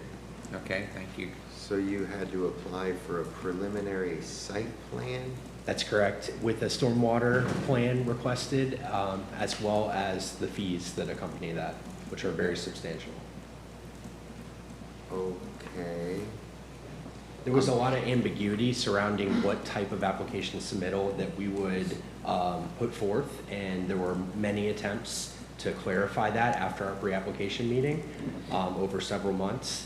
And we moved forward based off of the suggestion and recommendations that were made during the meeting to go with the full PSP plan. David? I'm Well, sorry, I mean, John, we did also petition for a straight to construction application process, and that was denied. Who maintains the road? It is strictly CDD maintained. The residents of the district pay special assessments through their non-ad valorem taxes that goes towards the infrastructure. Okay, so can I ask the engineer a question? Let's say that, I don't know, there's a sinkhole opens up and now there's a big hole in the road. Okay, and you have to fill the hole in the road, and it's the CDD's responsibility to fill hole in the road and pave the road? If it's on the Meadow Point 2 portion of Rencrest, it would be the Meadow Point 2 Community Development District. And are you required to get a permit from any agency to fill that hole and pave that road? Not for maintenance purposes. General maintenance purposes, we wouldn't seek a permit for. All right, what if you wanted to widen the sidewalk along Rencrest Drive? I believe a change we would request a permit, or we would at least come to the county for guidance. The CDD is not exempt from any county permitting, so they're treated like any other developer, basically. Okay, but I'll tell you where I'm going, David, because you can go look at this. The application that is denied is a preliminary site plan. That's correct. All right, and it's a preliminary site plan on a right-of-way? For the right-of-way, that's correct. And to clarify, not a public right-of-way, but Excuse yes. me, you're gonna have to give your name and address every time you speak, so Oh. let's take turns. Sure. Okay? Sorry, It's and for the thank you. record, so we have to know who you are. Understood. Lindsay Mozinski with Kalinsky Van Wyk. So then both Mr. Engineer and Mr. County Attorney, a preliminary site plan is required when someone does development. So what I'm trying to figure out is where does putting up a gate arm across a road fall in the definition of development? There actually, it is. If you look at the court order that's attached to the packet, the court actually determined that it is development. All right, that's what I need to know. So that it is appropriate, since it's Yeah, development, then it yeah. is appropriate to get a site. They actually, on that regard, they are following what the court told them, that the erection of a gate on Rencrest is development, and they are required to get approval from the county to do that. And they say that the gate acts like speed bump. It was your statement that the gate functions more as a traffic calming device. It's not necessarily a blockade, doesn't necessarily stop traffic from going through, but only slows it from. Lindsay Mozinski. So the gate that we are proposing is an arm gate barrier that would allow emergency service vehicles to go through. The 2024 case, which is within your package, is a case that was actually dismissed by the county's failure to prosecute, and any injunction or court ruling is not res judicata on this issue. And also the placement of that, there's still the swing gate access though into Rencrest Drive from Mansfield Boulevard. That's the one where I was stating it slows the access but does not prevent the access. Right, sure, okay, I got you. So do you have to get out of your car to push a button? I believe it's just a rolling down the window type of thing. Okay, so well, let's go back to what was denied. So I guess what I'm trying to figure out is why did you not seek an alt standard from 901-6D11? Because all your arguments are that this meets the intent and purpose of the code. So that sounds like an alt standard argument. And I do not disagree with you, sir. The first thing that we did with our communications with the county, as Mr. White had stated, was to find out what type of application or permit that would need to be processed in order to see if we could get the gate. It's not until we got the denial to see that there was going to be this strict interpretation. I do understand the code does provide for an alternative relief, but this application was our first step, not knowing whether or I'm not. trying to figure, trying to figure out how this is even properly before the planning commission, because my concern is there's a statute that says that you cannot take any action that's inconsistent with our code. Very clear, section 190.00434 to statutes. One could certainly argue that this appeal is an action that's inconsistent with 901-6D11. Now, if you seek an alt standard under our code, that's at least an argument that's not an action inconsistent with our code because it's an alt standard under our code. But you didn't seek an alt standard under our code. You just appealed. I would argue that the fact that one of the reliefs that you have that we have available to us under Chapter 407 is that we can do an appeal when we do not like the result or do not believe that the result from the planning department was correct. So although the result would be inconsistent with that code section. the result could be inconsistent, but the code allows for us to appeal to you, the Planning Commission, and as well as the Board of County Commissioners. Because there is an avenue to appeal, it means that there are some times when the first level that looks at it doesn't get it right. So what we're stating is the Planning Department did not get this right. And because of that, we don't think that we're not in compliance with sections of the code. Can you elaborate on what you think the Planning Department didn't get right? They denied it based on continuation of existing street pattern. What part of that section of the code do you feel is not applicable to your situation? The continuing street pattern, if it was something where we would be able to control the access of the continuing street from Meadow Point 3, then yes, the continuing street pattern, I could see a more strict compliance with that. But the fact that Meadow Point 2 is not able to control who accesses the street from Meadow Point 3, that's where the continuing street function, as well as the fact that because, as Mr. Dutter admitted as well, these development orders are old. Not everything is necessarily accessible through the county due to the age or in digital format. And so yes, we do have a plat that ends at Rencrest Drive, but have still, there's not necessarily, it could be inferred that there's a continuation, but there hasn't been a concrete showing that, yes, this is a continuation. But you're applying for a gate that would break the street pattern. That seems like that's in conflict with the code section. I understand why you have your arguments, why you think that you should be granted relief from that code section, okay? And that's normally processed as an alternative standard request, and there's engineers even on this body that process those every day of the week, okay? When they say that there's good reasons why the code section shouldn't apply in my particular case.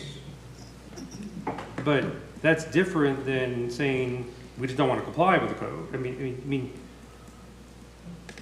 I don't, and particularly because there's a statute on point that says the CDD can't take an action inconsistent with our code. So I guess what I'm concerned about is I don't even know how the Planning Commission can rule in your favor if we don't even, if you didn't even file a request for an alternative standard. I mean, unless you can convince the Planning Commission that 901-6D11 just doesn't apply to this situation. And so we're going to stand by our presentation as well as the materials we submitted here. But what we're looking for is, yes, for the county to apply the code, but the Planning Commission can review what the Planning Department has done. If it is the Commission's decision to continue the denial, then my client is going to look at other avenues, which may include either another appeal, which we are warranted before the Board of County Commissioners, or maybe looking at the alternative standard relief. That is maybe something we could do. But to do it before now would have been premature because we didn't know how the Commission would go, or I'm sorry, the department would rule until June 20th, and then we had a deadline of 30 days if we wanted to appeal. So we're just making sure that we're going through and exhausting our administrative remedies so that we don't lose them. I'm not saying we might not ever go for an alternative standard relief, but we couldn't even know if we needed to do it until we got this done. I'm not even sure the Planning Commission would be willing to grant. I don't even know planning staff would grant the alternative standard, so I should. Yeah, that's my question, David, to you. What I'm listening to you, and I'm trying to figure this out. Okay, you're telling, well, Mr. Dutter denied them based on the continuation of existing street pattern, and then you're saying, well, you didn't apply for an alt standard. Well, why would Mr. Dutter approve an alt standard? He may not have. I mean, I guess we can ask Mr. Dutter if he said. I'm just trying to figure out why would his opinion change depending on what form this was submitted on, whether it's a preliminary site plan or some alternative standard request. Well, I don't think that it would change Mr. Dutter's.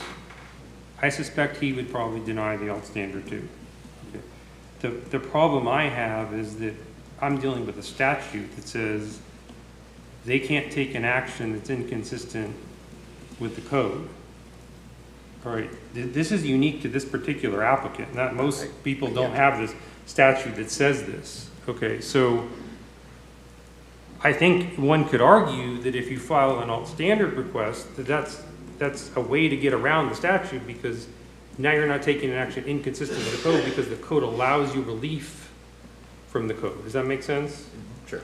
But they didn't request that relief, and so you're suggesting now I'm saying they're direct. You can't grant their appeal because you're just suggesting that their because it would violate the statute. It's premature because now that being said, you may ultimately decide that even if they file a request for an alternative standard, he denies it, you would still deny their appeal. I don't want to weigh into that issue because that's a decision for the planning commission.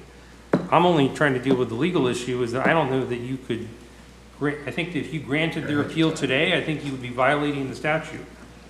And if I could just respond to that, sir, just to reiterate as well, as we know, the Land Development Code has been amended extensively 2024 and 2011, and the street design was not in at the time. This section of the code was not part of it when the community was originally developed.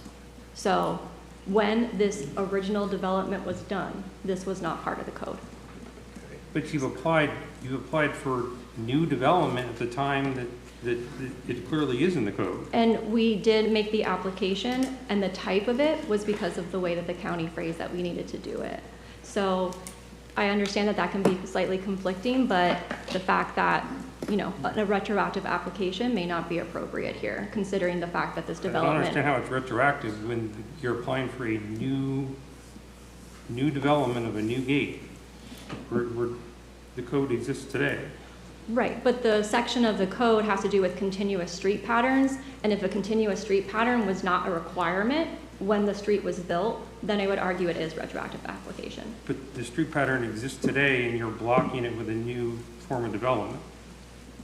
With a lifted gate barrier for emergency services. David, did the judge give an explanation of how why the gate qualifies as development? Yes, it's in the ruling. I can read to you what he said. I apologize because I didn't get a chance to review this because this is probably the 5th or 6th Planning Commission agenda that we've gotten beyond the Friday. We did get promised that they would come no later than the Friday before the Planning Commission hearing. Give me a second. I got to pull it up.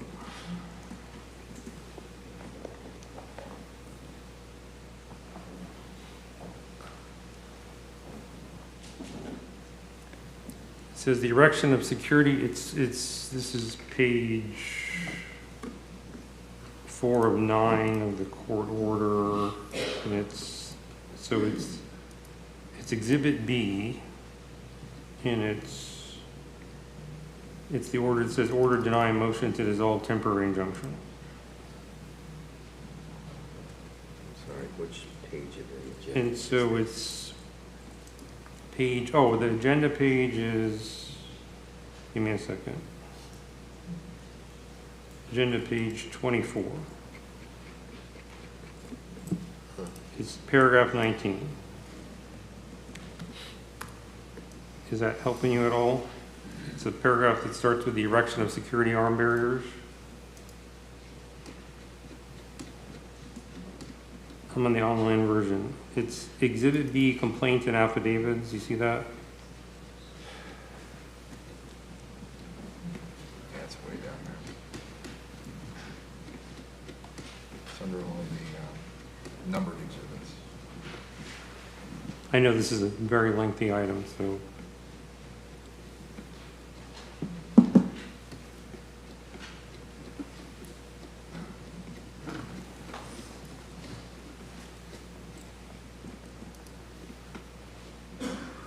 So it's page 24 of Exhibit B.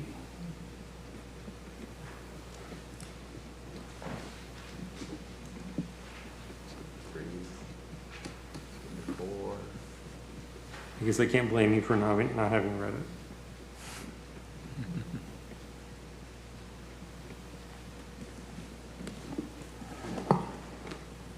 Thank you. Exhibit B, I think it's on 207.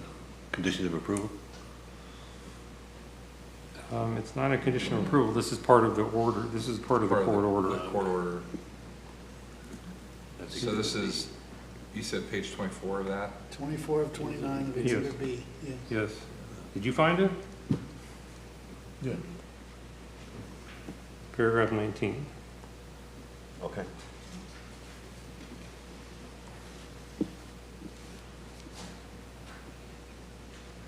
He didn't exactly provide an explanation. He just made a declaration, but whatever.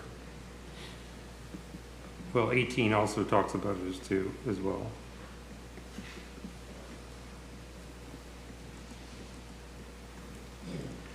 Okay. So I got a couple So, questions when you guys are and done. can you just clarify one other statement that you made about the emergency airlifts? Yes. Are you insinuating that there have been traumatic accidents on this road because there's no gate? Yes, there have been at least 2 people who have been airlifted due to being hit by a vehicle on Rencrest Drive. And that is one of the driving components for trying to put up a barrier. I understand, okay. So, And I do have residents here who are more familiar with that if you would like any further information. So I noticed that you mentioned, based on a Rourke Engineering traffic study, that 60% of vehicles on Rencrest were non-local. Is that right? Yes.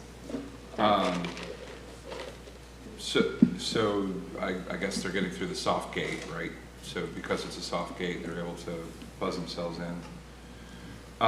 And so this proposed warning gate, the residents of Meadow Point 2 and 3 will not have the ability to open that gate, right? So it's only emergency use and pedestrian and bicyclists only, right? Correct. The vehicular traffic would be limited besides emergency vehicles. But there still would be able to, kids if they're biking to school or walking to school would still be able to do so. So you're stating that the impetus of this measure, or really the crux of this problem, is that there's so many non-residents that are using this as a cut-through.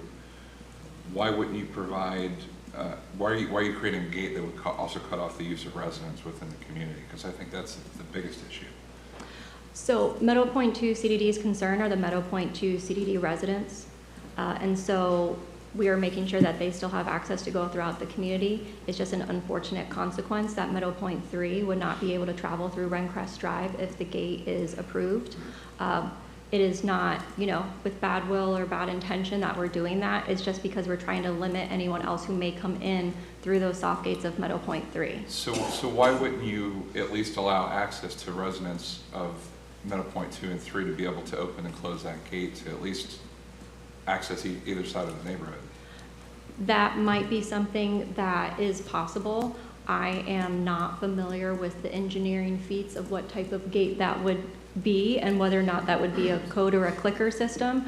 I would just, thinking out loud, that even if that's possible, if it's a code or a clicker, that residents would still be able to share it with other people or potentially duplicate those. But yes, that might be a good alternative if it's possible. And I would have to speak with the engineer as to what that would look like. Yeah, I'm not saying I'm in favor of the gate necessarily. I'm just saying that that's definitely would be one of the major issues, is cutting off one side of the neighborhood from the other across an established street pattern over the last 25 years. So, and so the follow-up question I have to this is have you considered, again, you're citing that the reason for this gate is because of the traffic going through Rencrest and accidents and things like that. Have you considered the use of other types of traffic calming or applying for other types of traffic calming features stop signs, speed bumps, things like that? Yes, it has been looked at, and Jerry White would be able to speak more due to the fact that the houses are close to each other, which means there's driveways every so often. It doesn't allow for there to be a different type of traffic calming device that makes sense, that wouldn't interfere with someone getting in and out of their driveway. It's my understanding that this county might prefer the tables more than they do the humps. The only location that would be possible if we were to look at the gate, or I'm sorry, the map that we had, would be where there are no houses, but then you're going through a whole slew of houses. It's very close to where we're proposing to put the gate in the first place. But Rencrest Drive is, you know, the top wavy street up there, the Beardsley one's on the bottom, but you can see kind of close to where it says Sparkling Faith. In between those streets there, that would be the only place where we might be able to do a traffic calming device, as well as where we propose to put the gate, but where we've noticed that the traffic is still able to go at excessive speed and where the accidents have occurred are where the houses are located towards the west side, closer to Mansfield. So I'm just doing a rough count, just on the Meadow Point 2 side, it looks like there's 7 different opportunities to have a 4-way stop. That right there, I mean, not saying you'd even need to use 7 stop signs, but I mean, you know, even a couple of stop signs has proven to be a really good traffic calming device. There's a stop sign, sorry, Jerry White at BDI Engineering. There is a stop sign to the west at that first intersection. It stops traffic. There's no intersections, however, in the area where we see the most property damage and where the incidents have occurred. So where is that area? That would be in between if you look to the farthest west, the first intersection, and then the next intersection to the east there, that's where cars gain all the speed, and at this point there's no traffic calming, so they can gain additional speed coming from the area where we're proposing the gate. So it looks like you're talking about the intersection right inside where all the driveways are. Grenville? Really, if you just look where all the driveways are on Rencrest on the west side. Okay. We had also, I believe, submitted a diagram of this with our application.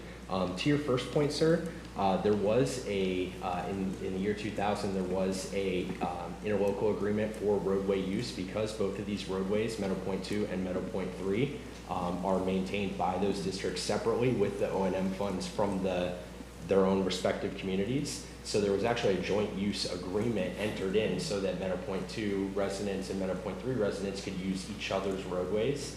That had a 20-year term, and it was able to be canceled by either party, and it was canceled appropriately with the appropriate measures by Meadow Point 2 in 2019-20 range. So that joint use agreement for Meadow Point 3 and Meadow Point 2 residents to use the roads of the other communities that are being paid for by the other communities was canceled at that time. The reason why they entered into the agreement in the first place is because Meadow Point 3 was developed with the use of this roadway, and it was supposed to be 2 designated communities. I think that's a moot argument anyway, because I think Mr. Goldstein would argue that those are public roadways, regardless of who says that they have control over it. So, but I think you've answered my question. I just wanted to see what other options you've explored besides installing a gate that nobody can get through, especially for the existing residents. And Lindsay Mazinski again, I'm not sure if this map is a little better to show you how on the left side of the picture, the west side, that's just a continuation of homes, and there really aren't the intersections there that would necessarily allow for proper signage with stop signs and such. I know it does cut off, but it does extend more into homes as you get closer to Mansfield. So you're saying stop signs aren't feasible? I don't understand that point. I'm not saying stop signs aren't feasible, but as they are, or maybe I am, I will let Jerry go actually, but Rencrest Drive, because you do have streets that go onto Rencrest Drive, like the Loop and Tremont Drive, so those would have the stop signs, but people traveling on Rencrest Drive, you don't have a break in the road to really allow for that stop. But Jerry, as the engineer, would be better able to explain, since he has done traffic studies before with stop or signage. Yeah, You're saying, you know, stop sign would basically be in front of somebody's driveway, is what you're saying. Yeah. Well, I could see that in a couple of instances, but. And there's Jerry White at BDI Engineering. There's just the 4 opportunities right there. They're all clustered together. As you head west, that's where we see the majority of the property damage and traffic accidents as you get past those intersections before you get to the next intersection to the west, before you get to Mansfield.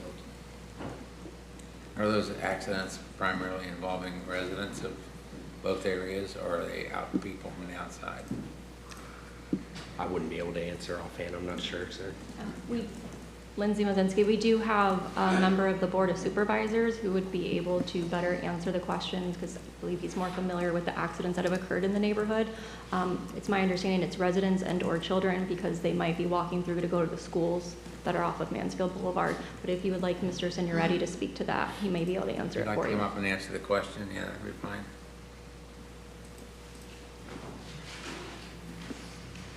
Give us your name and address, sir.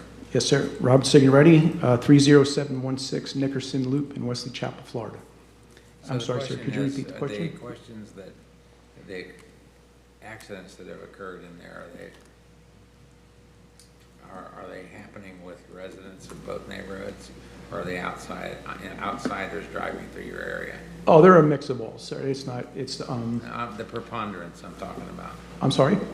The preponderance of them. The preponderance, I would need to get that data from Florida Highway Patrol, but we do hire Florida Highway Patrol to go outside. They were not originally, they were originally allowed, I'm sorry, to patrol inside, and they were pulling cars over, and they were telling us that they're pulling people over from Union Park, Meadow Point 4, mostly non-residents. And then I guess something happened with the Florida Highway Patrol in a different neighborhood in a different county, so they don't patrol inside anymore. They just stay out on Mansfield. So what's your feeling about developing a system where people from both neighborhoods could get through easily? I'm not 100% opposed to it, but I do. A few of you gentlemen have asked a couple of questions. I made some notes. If I may, I can answer some of them for you. The reason for why now is because unfortunately we couldn't do anything for 20 years because we had a joint use agreement. I do hope or believe that might change the legal argument because the construction of the continuous pattern was conditional upon a joint use agreement.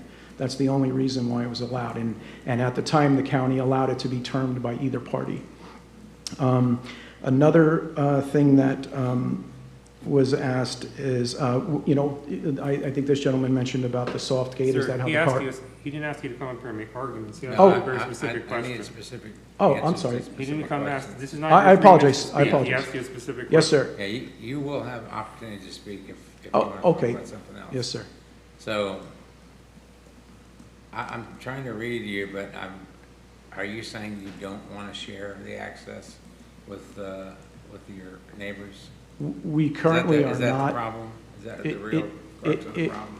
It's not a matter of a lack of share. Because you've done it for 20 years, so. Yes, sir. But within that 20 years, since the development was built, there was one school there, and there was no State Road 56 or anything. So now there's 3 schools there. So we have approximately 3,000 cars a day coming through a gated community. So what you're saying is it mostly is people from the outside? I'm sorry? So what you're telling me is it is mostly people from the outside? Well, according to our engineering study, there's 1,600 non-resident cars a day coming on the Meadow Point 2 side. You said 60%. Yeah. So, So if you could wave a magic wand and eliminate that 60%, then you seem to think that the problem would be solved? Well, certainly no problem would ever be solved, but it would be exponentially, right? If you have 1 of 10 drivers is a speeder and you remove, text me, right? So just mathematically, I think it would exponentially decrease. You can't text me. Okay.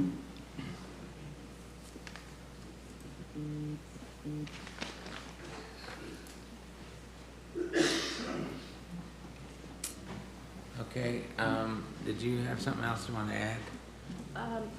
I think that we covered everything. I know there were more comments discussing the 2024 case, so I just want to reiterate there that there was no final order or injunction ever imposed and ever went through for a final adjudication on the merits. So I do request that the commission not really take that as much into consideration. And that Otherwise, case wasn't about this gate, it was about a different gate, right? correct. It was for a different gate that was in front of the current swing gate. So during that time, the swing gate was left open. The swing gate does unfortunately allow people to tail behind. I believe that the intent when they were looking to do the gate for the 2024 case that was mentioned was to see if they could prevent the tailgaters going through. But also, so that's why it was done that way. It was removed and there was the court rulings, but it also stated that maybe it shouldn't have been put up without the county approval, and now we're trying to get county approval, but for a different location and a different reason. And if there's no further questions, I thank you for your time. All right, thank you. Thank you. All right, who's next? Doing public comment now? Is there, did they sign up? Public comment? Anybody sign up to speak? Yeah, public comment. We have two individuals in person sign up for public comment, Robert Signoretti, and the second is Attorney Grima. And then we have one gentleman online, Matt Reiser. Okay, Robert, why don't you come up first? Robert Signoretti, 30716 Nickerson Loop, Wesley Chapel, Florida, 33543. So again, as we mentioned earlier, it was conditional when the road was approved. It was a joint use agreement. So there was, or should have been, an expectation that it could be ceased or terminated if either party chooses to do so. Regarding the inconvenience, while unfortunately there's been no mention in any of the opposition feedback of the inconvenience or safety on the Meadow Point 2 side, but Pasco County did their study, Mr. Dutter's team did that, and that the maximum driver impact is 2.7 miles to State Road 56 and 1.5 to Beardsley. Meadow Point 3 resident called ABC Action News on your side, and they went from one side of the proposed gate to the other in under 5 minutes. On the safety side, both residents from both CDs as well as the boards provide public comments and testimony indicating Rindcrest Drive has considerable safety issues, excessive driving, vehicles leaving the road, collisions with cars and property. It's been bad enough that 2 individuals had to be airlifted to trauma centers. Not sure what other gated road in the United States can make that claim.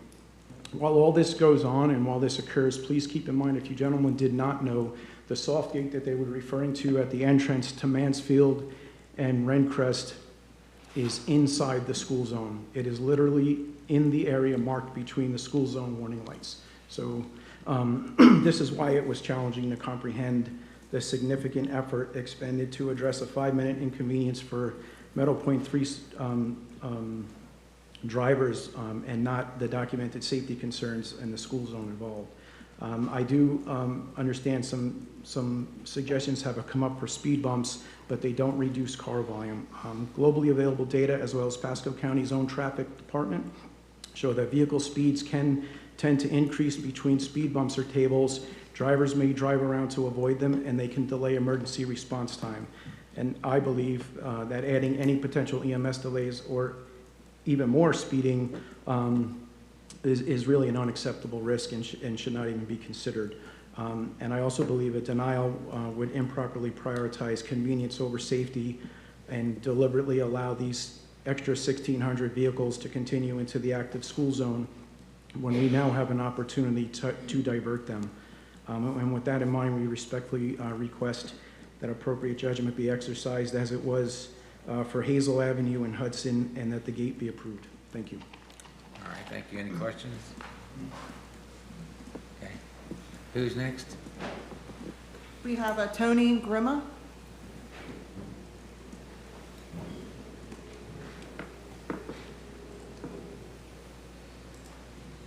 Is there anybody in the audience, anybody else in the audience that wants to speak that isn't signed up?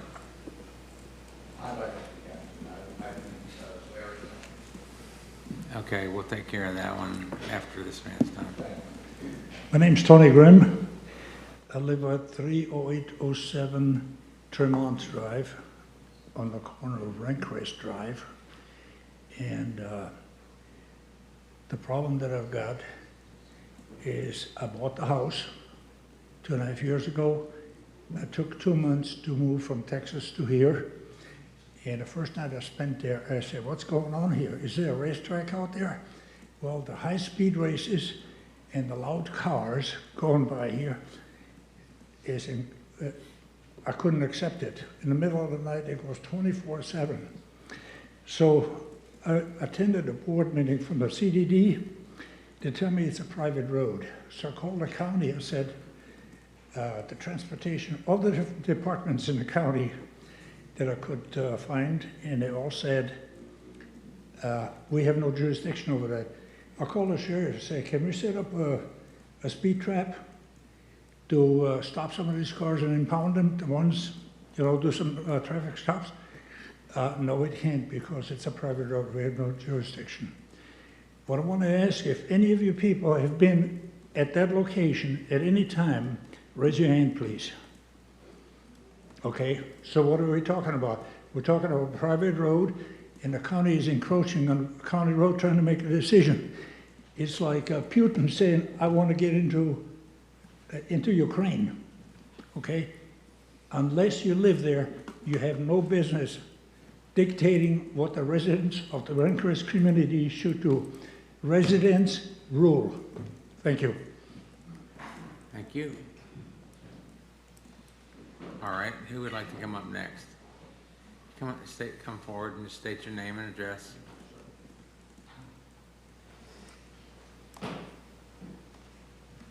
John Piccarelli, Meadow Point 2, CDD Chair, resident 29529 Eagle Station Drive, Wesley Chapel, Florida. At first, needs to be sworn. You weren't sworn, okay. You swear to tell the truth, so help you God? Absolutely. Thank you. Thank you. So at first I didn't sign in to speak, but you know what? Listening to the case before us about the residents with the land development and how important it was to everyone in the room, including the board, and that lady there, I'm sorry I don't know her name, you mentioned quite often, quality of life came up quite often about people that live in areas. And you know what? Being the chair on this board, it's very important for the quality of life of my residents. The people who live in Meadow Point 2 on Rencrest Drive are inconvenienced by the traffic and the residents of Meadow Point 3 who come flying through their community. They have the right to live in the same subdivision like the rest of us do, where they can back out of their driveway without being T-boned, or worry about walking their dog and getting run over, or that their kids can't play in their front yard because they're afraid they're going to get killed. So the inconvenience for a separate subdivision and all the other people who live around there to drive 5 extra minutes is very important to me as the chairman of that board, to make sure that the people who live in my community can live safely and get the same aspect of living in their community that everybody else does in Meadow Point 2. Why do they have to live of a different standard because someone doesn't want to drive 5 extra minutes? We're not avoiding safety vehicles to get through in case there's an emergency. We're just there to stop the traffic and avoid having the accidents and people getting hurt and restore the quality of life that we're also concerned about on the prior case of people who bought property. What about these people who bought property? And if you think they bought into this knowing this was going to happen, you're incorrect. I don't want to tell you the old stories that I know from the developer, that there was supposed to be ball fields where Meadow Point 3 is, or a golf course when those people bought their homes. It was never supposed to be another community. That came afterwards from the same guy who signed both lines on the joint use agreement. The only other thing I want to add is one of the other board members wanted you to know that Meadow Point 3 was developed and not to exceed 183 homes under special section. There are over 470 homes in that community, which exceeds that. Thank you very much for your time. I appreciate it. Thank you. Thank you. Okay, come forward.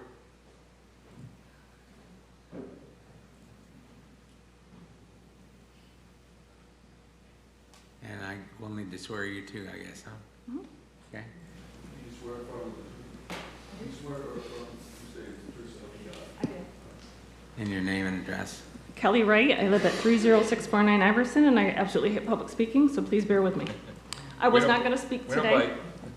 I'm sorry? We don't bite, you're good. Okay, I know. I was not going to speak today. However, listening, just as John had said, several things have not been mentioned that I feel that need to be mentioned. I'm not sure how familiar you are with a CDD board, but we do have fees that we pay. And Meadow Point 3 has not paid $1, not $1, to pay for that road that is now falling apart. They have never paid for the gates. And I do believe the gates, I'd have to ask John and Rob, the gates cost 3 times as much to maintain as they do in our community. I live in Iverson, and I also can go through Rencrest because we do have a connecting road. So that is one thing, the gates and the roads. Meadow Point 3, they have no money, and we can't, we tried. You can't share funds through the CDD. You can't.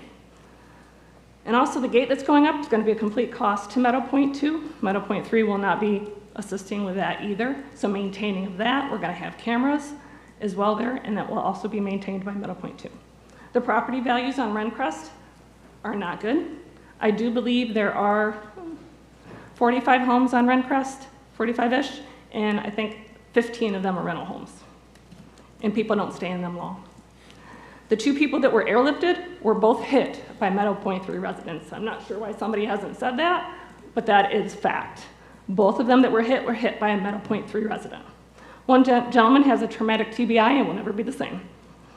And I do believe there also has been at least 1 dog killed, hit and killed, and another dog was hit, but I don't believe he was killed. I have been a resident in Iverson for 9 years in February. I went to my first meeting after I moved in 2 weeks later, and this was already being mentioned then. Our neighborhood has been suffering with this for 9 years. 9 years.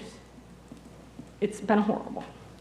My daughter just started driving a few years ago. She has almost been hit head-on by someone passing someone else on Rencrest.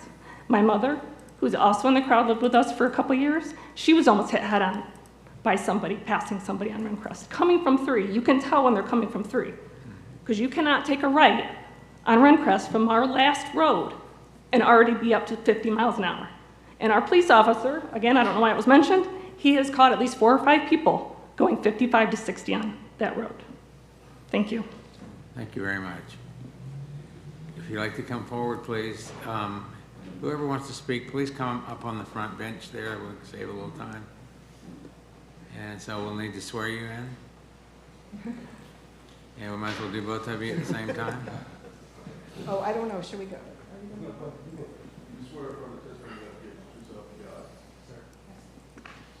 Hi, my name is Christine Signoretti. I live at 30716 Nickerson Loop.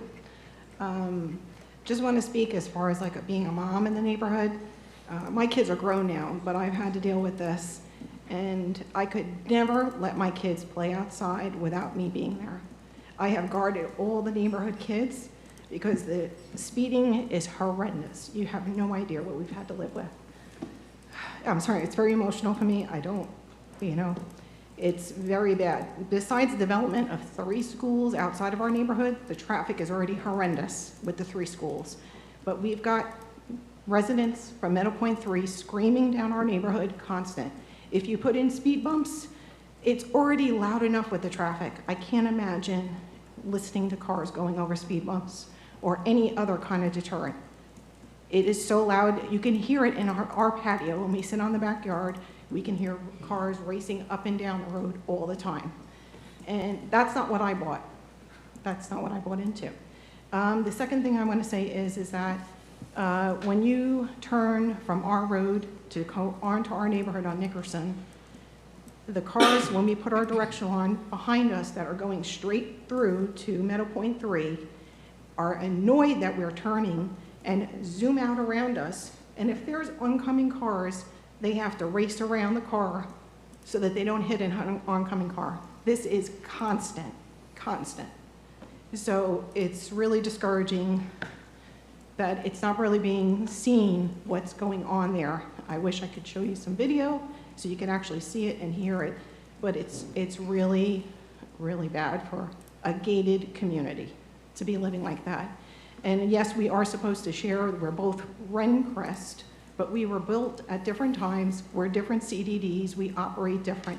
They don't pay for our gates, they don't pay for our road repairs, and there's no respect on their end as far as what they do to slow down and respect the neighbors, and so it's not happening on their end either.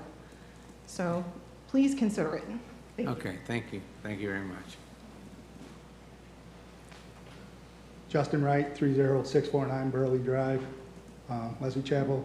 I'm the operation manager for the community, so some of the points, there are 2 stop signs on that road that do supposedly stop it, but if you sit there and watch, California Stop is far-fetched to what they do on that road.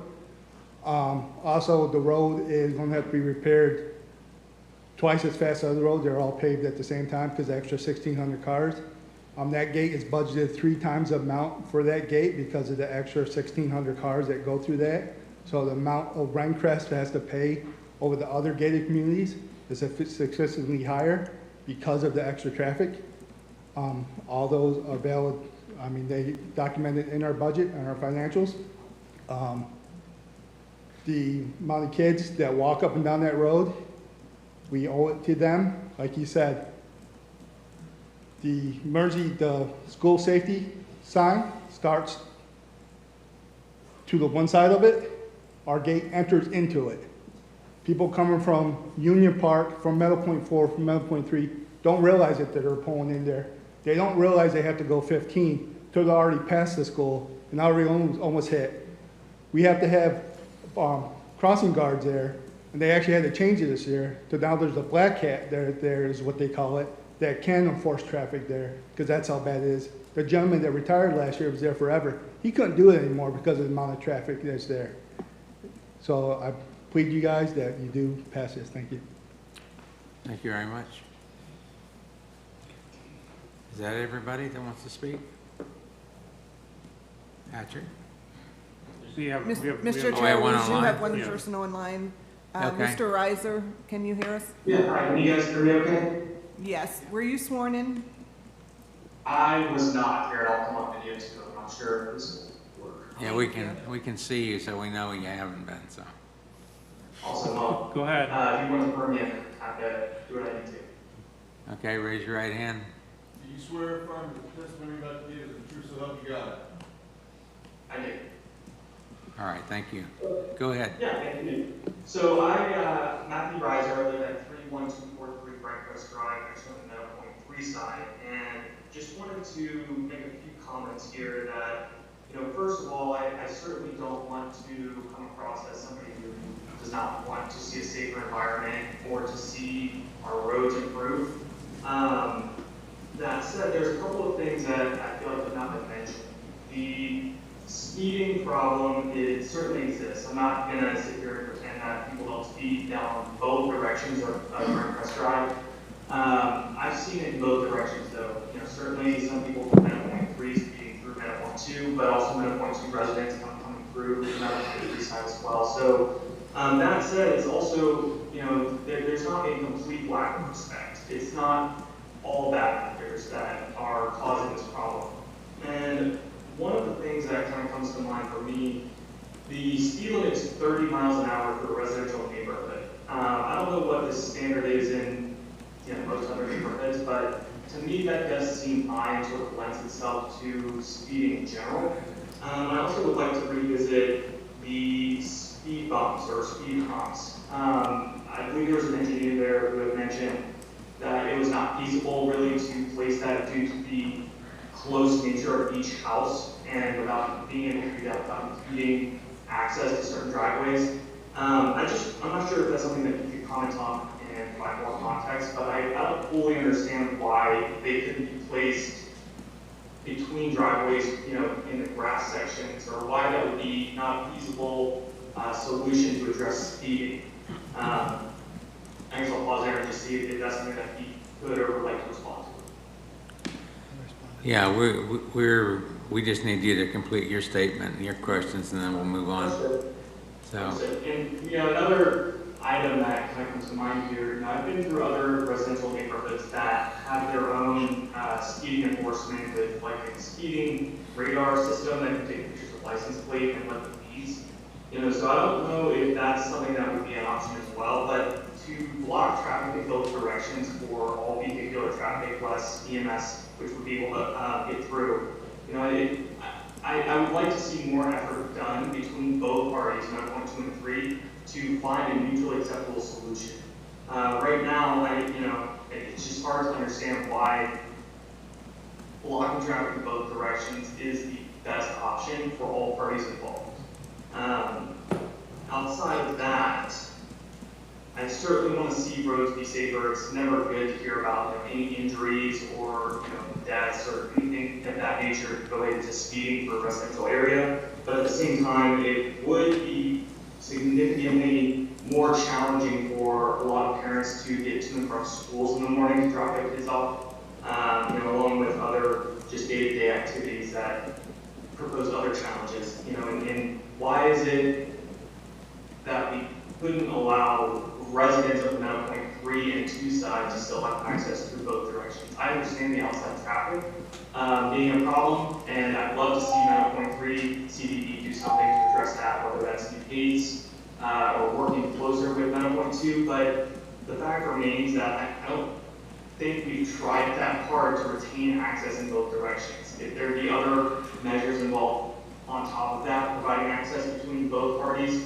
to reduce speeding, if speed bumps or stop signs or some sort of traffic enforcement camera to let fines was an option, I think that would be a much more,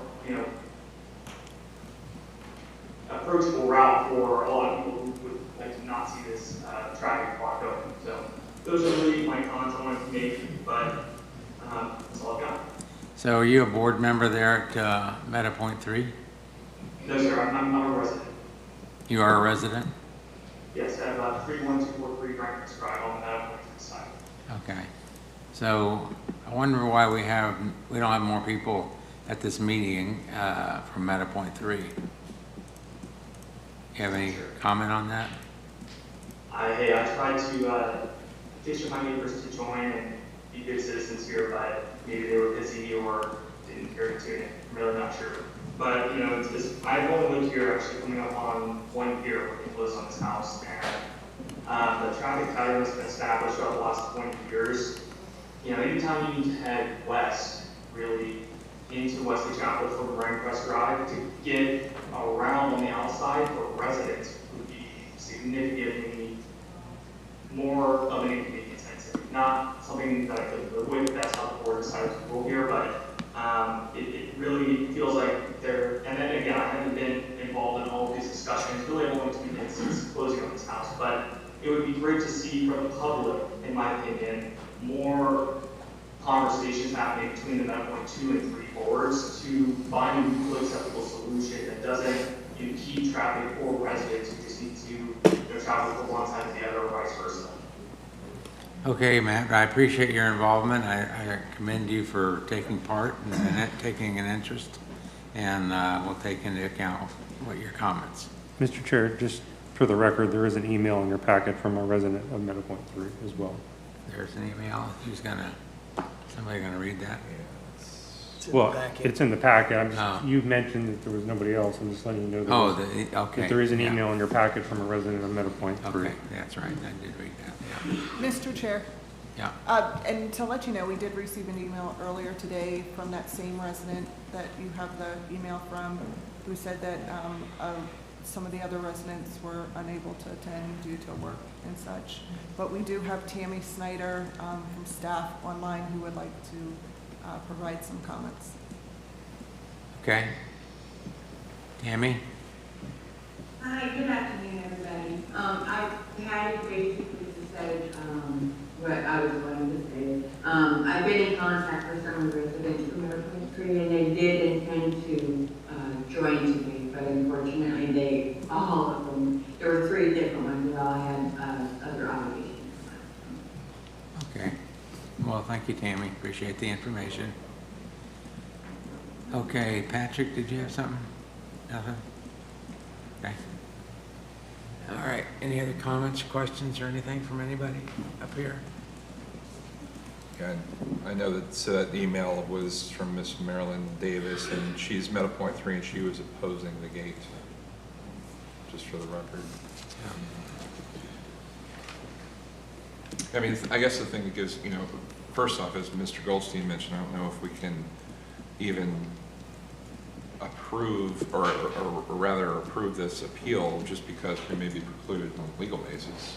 But Well, no, you can't today. I guess the issue is, I think you need to decide, kind of give staff some clue how you want to handle the merits of it, though, because, I mean, in theory, you could continue it for a period of time, and they could file an alternative standard application, and then you could act on the appeal once once it was brought back to you as a continuance.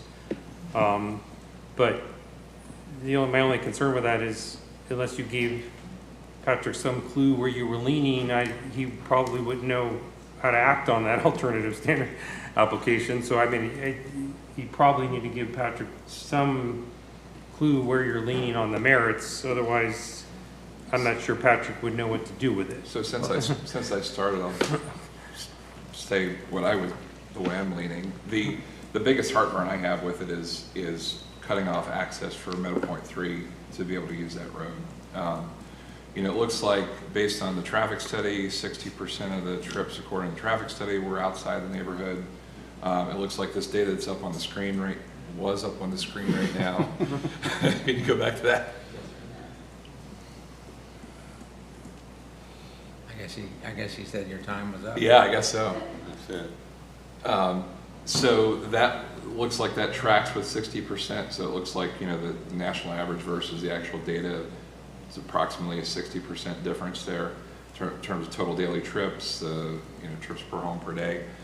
So it looks like, to me, you know, the biggest issue is the outside traffic utilizing the neighborhood. And so I think there needs to be more exploration of, if we're going to install a gate, trying to figure out a way to at least allow the people within the Meadow Point 2 and 3 to be able to utilize both directions of Rincrest to both ends. You know, I live in a gated neighborhood myself that could be a cut through, you know, there's a lot of traffic that's probably saved by having it being gated in that section, that, you know, for outside traffic that would be cutting through the neighborhood, and I'm appreciative of that. But I'm also appreciative of the fact that everybody within that gated section can use the entire length of the road and not be cut off from one side of the neighborhood or the other. And so I guess that's my biggest issue with it is that, you know, especially an established road network that's been used for 25 years. My thoughts on it are basically, Patrick, you know, typically I would come down the side of not blocking the road. I don't think that's ever, very rarely would that be a good idea in my mind. However, you know, I can see that they've made some efforts to get this problem solved, and the fact that they have a private road, it put them in a position they can't get any help from the sheriff's department or public services because it's a private road. So what's their option? What are their options left to do?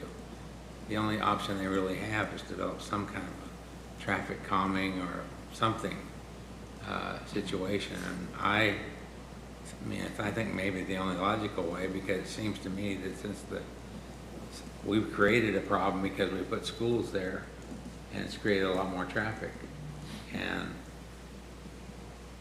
I sympathize with the fact that, you know, people racing up and down the road, because I'm on a road like that.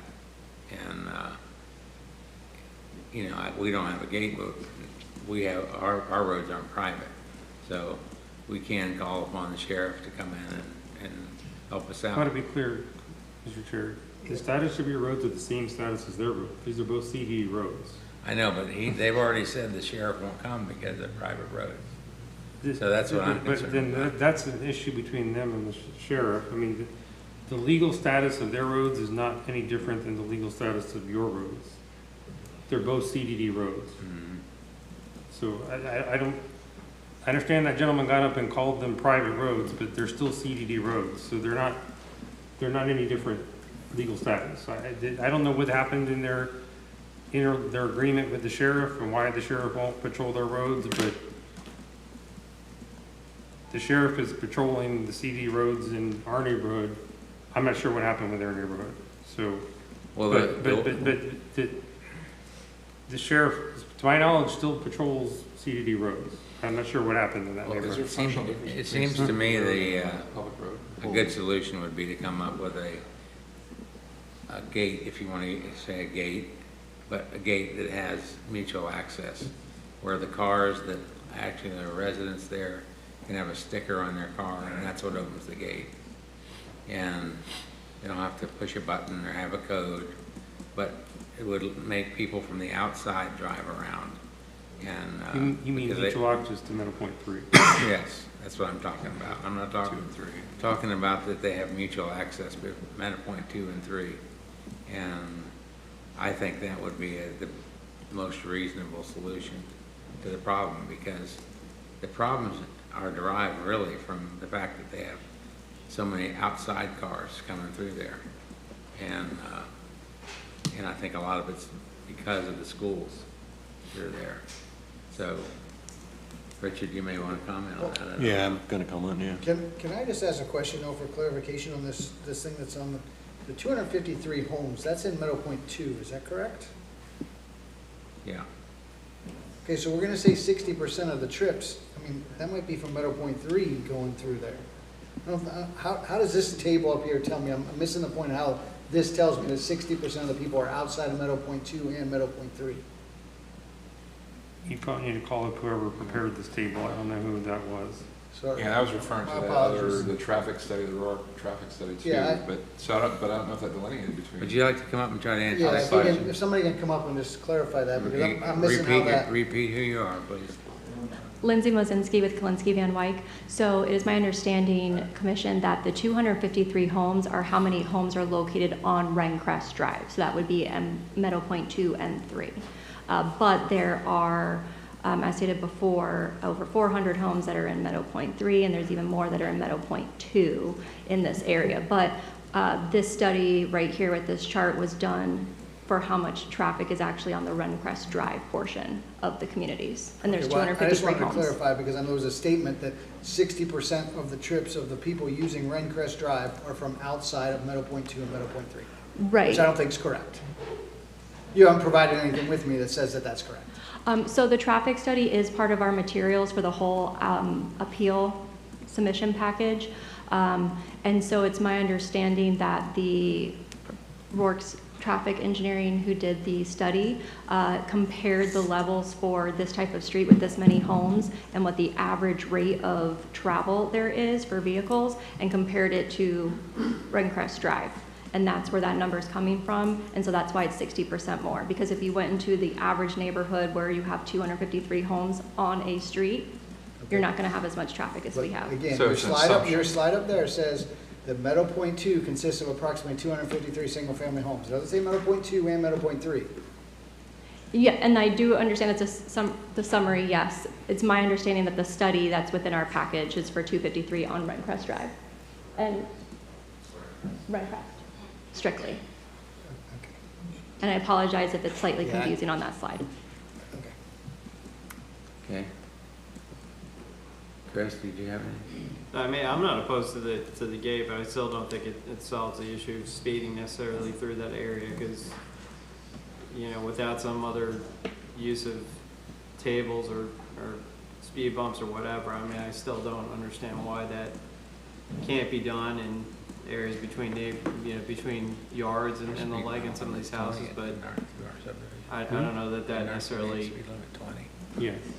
solves the problem of the speeding through that area. I mean, I do see a couple stop signs in there at a couple of 3-ways or 4-ways, but I'm not opposed to the gate, but I still don't know that it completely solves the issue of the speeding in there. So, if I could just offer a suggestion, and if you're going to continue the matter anyway, so they can submit an alternative standard application, you could ask that our traffic ops department take a look at the roadway and see, I mean, because you're only going by what their opinion as to what can be done on this road. I don't know that Patrick, is our traffic ops department taking a look at this roadway to see what traffic calming is or is not possible on this road? They were part of, well, there is history I'm sure I do not know.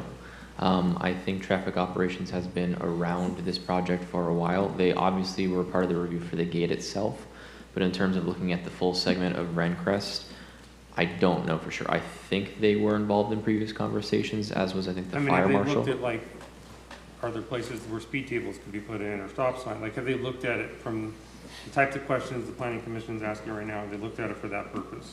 I'm not sure if they have or not, but I think that would be the next logical, assuming we are looking at traffic calming. I'd be talking to traffic operations, I'd be talking to the fire department, our emergency services crews to see. I guess my point is, if you're going to continue it, you could direct staff to further investigate that issue. Yeah, because it seems like speeding is maybe the biggest issue. And, that's, we gotta look at the best way to handle it for both 2 and 3. Well, can we pull up the aerial photograph of the neighborhood that shows both Rencrest and Beardsley?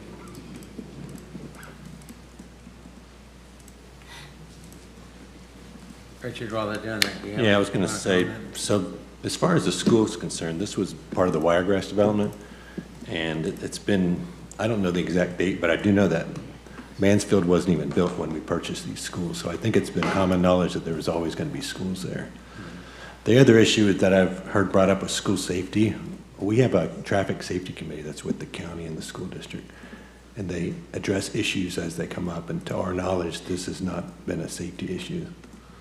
So, just for the record, we don't. This intersection or This just it addresses any kind of unsafe conditions that students would be involved in, and they meet with the county regularly, monthly. And this, I checked with my colleague, and this area is not something that's brought up as a safety issue. Richard, I do have one more question for you. Yeah. Do bus drivers, so if a gate has, I know that emergency vehicles have the ability to basically get through almost any gate. I mean, the county requires that emergency vehicles can get through just about any gate. Do school bus drivers have that same ability or no? I don't think so, but I'm not sure. I could try to find out. Could you figure that out? Because I'm just trying to figure out if this gate was installed, whether a school bus could get through or not. Yeah. Normally, emergency vehicles access it through a squelch button or like a. So it's called Right. SOS. Yeah, there we siren go, operating on the system. siren. Right, I'm guessing that they don't, but the school bus would be Yeah. blocked, but I'm just trying to figure out whether, I mean, because even if they, I guess, I would think not either, but I'll I check. guess even if you do figure out a way that Meadow Point 3 residents can do it, I guess the question is, I agree. would the school bus be able to get through? Yeah. I'm gonna just call this gentleman back up for a minute. He evidently has something important he wants to say. Thank you, sir. No, I have an answer to that question. We did reach out as part of the pre-permit process. We met with emergency services. Could you give and your the name again, please? Oh, I'm sorry, sir. Robert Signoretti, 30716 Nickerson Loop, Wesley Chapel, Florida. We did meet with emergency services to see if they were okay with the plan, and as well with the school board and the school safety officer, as that gentleman had referred to. What they told us is the only bus that technically would come down there is with somebody with an ADA accommodation. But because it's outside of 2 miles as the crow flies, they don't have a bus need to go down that road. We did say, though, that if that was a showstopper, we would be okay giving them some sort of clicker or something to open the gate as well. Okay. Thank you. You're welcome. But there could be kids that are outside of the 2-mile radius that might Yeah, go through. and they're driving cars through there. Yeah. Can we zoom this map out a little bit so that it shows both Rencrest and Beardsley? Because there's a principal difference between these two streets. And I actually feel bad in some ways for Patrick, because I hear this, it gets a push-pull when we come in here with MPUDs, and I've said this before and I'll say it again today, and I'm going to point out the difference. Rencrest Drive has a whole bunch of cars, a whole bunch of houses whose driveways back up. They have to back out of their driveway and back into the street on Rencrest Drive. Now zoom to Beardsley.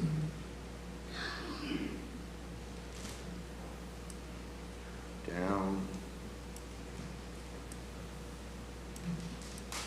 On Beardsley, there are no houses with driveways to Beardsley.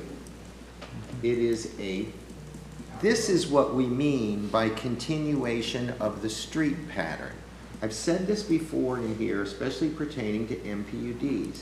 We don't use this section of the code, continuation of existing street pattern, to take somebody's residential street and turn it into a cut-through. We've destroyed countless streets in this county with that section of the code. Fox Hollow Drive, Jasmine, Regency Park Boulevard. Yeah. I'm sorry, because these are on my side of the county, the west side of the county. We've destroyed people's lives, and we've turned these neighborhoods they're decaying because they're miserable places to live. Nobody wants to raise children where they can't play in the yard because they risk getting run over by a car. This section of the code needs to be clarified, and we need to apply the policy where we allow people the right to peacefully enjoy their property, and we use roads like Beardsley to connect neighborhood to neighborhood, not somebody's residential street. And I don't think Patrick's done anything wrong. I think he hears it from me in here. He hears a different opinion from the chairman of the county commission. But I'll say this, the code says that you'll use this section of the code to connect streets for proper traffic circulation. I don't find this to be proper traffic circulation. If they have to have air ambulances airlift people out of their residential street, then clearly there's a problem with the traffic circulation. That's not proper. So I'm not sure that this section of the code has been properly implemented. That being said, I don't blame Mr. Dutter because he's getting pulled in different directions by different factions, and I think this is something that should be workshopped, and there should be an amendment to the land development code to clarify what we mean by continuation of the existing street pattern. But this one just goes to all the arguments I've been making in all the previous MPUDs as to why we don't want to do that. So I just don't find that this is proper circulation. I'm not sure the gate, I'm with Chris, I'm not sure the gate is the best answer, and maybe a speed table or a speed bump is a better answer. So I'd probably be in favor of a continuance to allow the applicant to, one, seek the alternative standard, and Patrick, I hope you'll consider what I said if and when they do that. And I also hope that all the parties, Meadow Point 2, Meadow Point 3, and our county review staff all sit down in a room and figure out how they're going to make this workable, because I don't want to hear any more stories about people having to be airlifted out. Just think about that. That could be your kid. That's a residential street, and we're going to sacrifice lives and peaceful enjoyment of property for some, what I'll call, poorly conceived and poorly written section of the land development code. But I don't blame Patrick. He's charged to enforce the land development code, and he didn't write this section.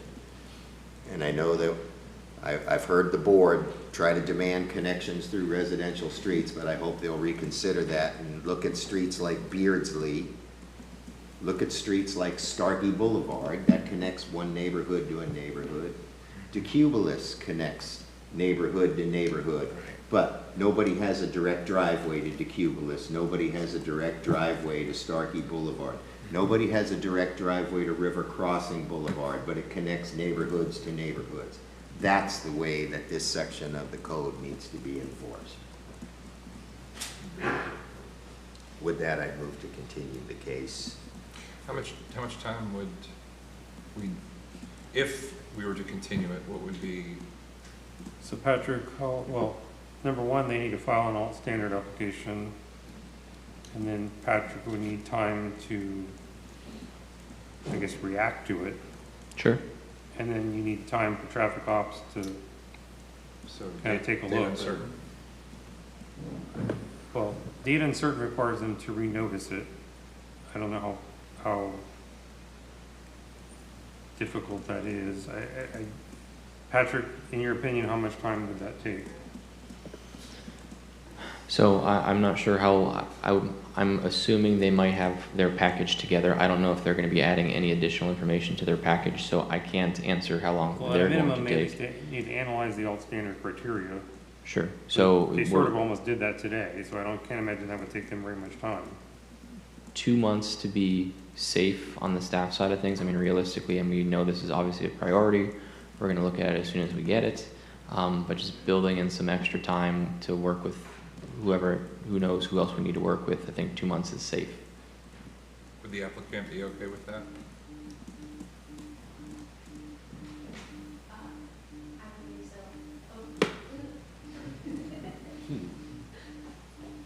Lindsay Mosinski with Kalinsky Van Wyck. Yes, we would be okay with that. Yeah, I hope you see that it's obvious we're trying to get you some help. And I think everybody here is concerned about the safety issue, so.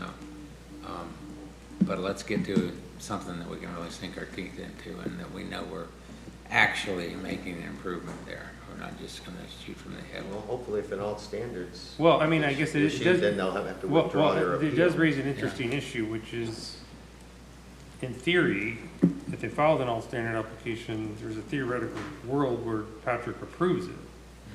So it in theory would moot the appeal. Correct? As long as it solves their problem, you know. So I guess the continuance would be for 60 days unless Patrick approves the appeal and approves the alt standard and it renders the appeal moot. So moved. Okay, second. Have a motion and a second? Are you moving that he approves the alt standard? Chair, just to be clear, you're going I'm to continue recommending it that to he one, do that. to the Or no. 1/8 Planning Commission in Dade City? I'm sorry, what is that? Just to be clear, you're going to continue it to the 1/8 Planning Commission in Dade City? Yeah, that's more convenient for these people. Yes. I think. Yes. Well, if Patrick needs 60 days, do they need time to put together their application for the? That's what we asked the applicant. The next one would be 2/5 in Dade City. Patrick, there again, just to, and I don't think it will affect anything. Alt standards require noticing, 30-day noticing requirement. I think that'll be baked into the 60 days, right? As soon as they submit their application, they can do their noticing, so just. Well, quick question. If there's a noticing requirement, then we can do uncertain. I said before I made said motion, I didn't really like the idea of the gate. I hope they'll figure out if they can evaluate whether speed tables or speed bumps or some other type of traffic calming device is applicable in this situation. I don't know what the answer is. Maybe the gate is the answer, but you're going to need some time to get with your traffic ops people and whatnot to get them involved in the conversation, I assume. Yeah, I think the February date's more. Yes, sir. realistic. Yeah. You know how long that might take. I just want to make sure that I don't want to force this back here in too short a time, but I don't want to drag it out either. I think Mr. Gray is right. These people deserve some certainty about their street. Yeah, like I said, as soon as the application is submitted, we know it's a priority. I'll probably have a conversation with them after this meeting before the application is submitted to just give them the background. So I don't expect a staff response to be longer than 60 days. Then also we have the getting it on the hearing agenda and getting it through civic clerk process too. So our deadlines for that would be like before the new year, so it would be like 12:30-ish. Assuming we say 60, but then for some reason we need additional 30, that doesn't require renoticing, right? It's just another continuance. I think if it's less than 60 days, you don't need a new continuance. come in I new mean, notice. is the applicant opposed to just continuing it to the February meeting?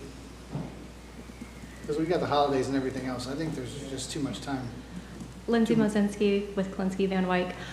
Based on my interpretation with the timing, since the alternative standard request would need to be noticed for 30 days, it might make sense if the county has the time to do that in 60 days at a hearing, and then the continuance of this appeal would be maybe the 30 days after that. Just what I'm proposing, if that makes sense. Yeah, in which case, if something's agreed upon, then this appeal could be withdrawn before we hit the 90 days. No, standard is issued. Correct. He said that vendors is. The only thing I would It's ask moved, is that we make part of the motion that if for some reason the alt standard is denied, that you just let them amend the existing appeal to include the alt standard denials. They don't have to file a new appeal. So moved. Okay. So, well, point of order, I think you need to withdraw your original motion. Withdraw my, Okay. Just make it as part of the original motion. I'd make that part of my original motion. There you go. Okay, and you second that? You got that at the clerk? Yes, I still second that. You got that? Over at the clerk's office. Yeah, Okay. I And just, just- I just want to reiterate, I mean, please try to work with traffic cops. I know, Patrick, you'll try to do everything you can. I mean, because I don't think that putting a gate in the middle is going to solve all your problems. I mean, I don't think the people that live on the east side of Meadow Point 2 aren't going to speed getting to the gate going out to the west end. I mean, yeah, you keep the people that cut through traffic out, and maybe people going through Meadow Point 3, but. Just All to right, follow, Patrick. I'm sorry, just to follow up, the school buses are non-emergency vehicles. They don't have access to those devices. And David, I am not voting on this, correct, or am I? Well, actually, you do because it involves access to a school. Okay, thank you. Okay, I'm glad I stayed. so we have a motion, we have a second. Any further discussion of the motion? If not, all in favor signify by saying aye. Aye. Opposed, like sign? Okay, motion carries. Okay, here we have a solution for you. Motion to adjourn? Second. All in favor? Aye. A motion to change the clocks back to daylight savings.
These pollutants directly into our environment. Storm discharges are illegal. If you suspect an illicit discharge, please contact Pasco County Department of Public Works at 727-834-3611.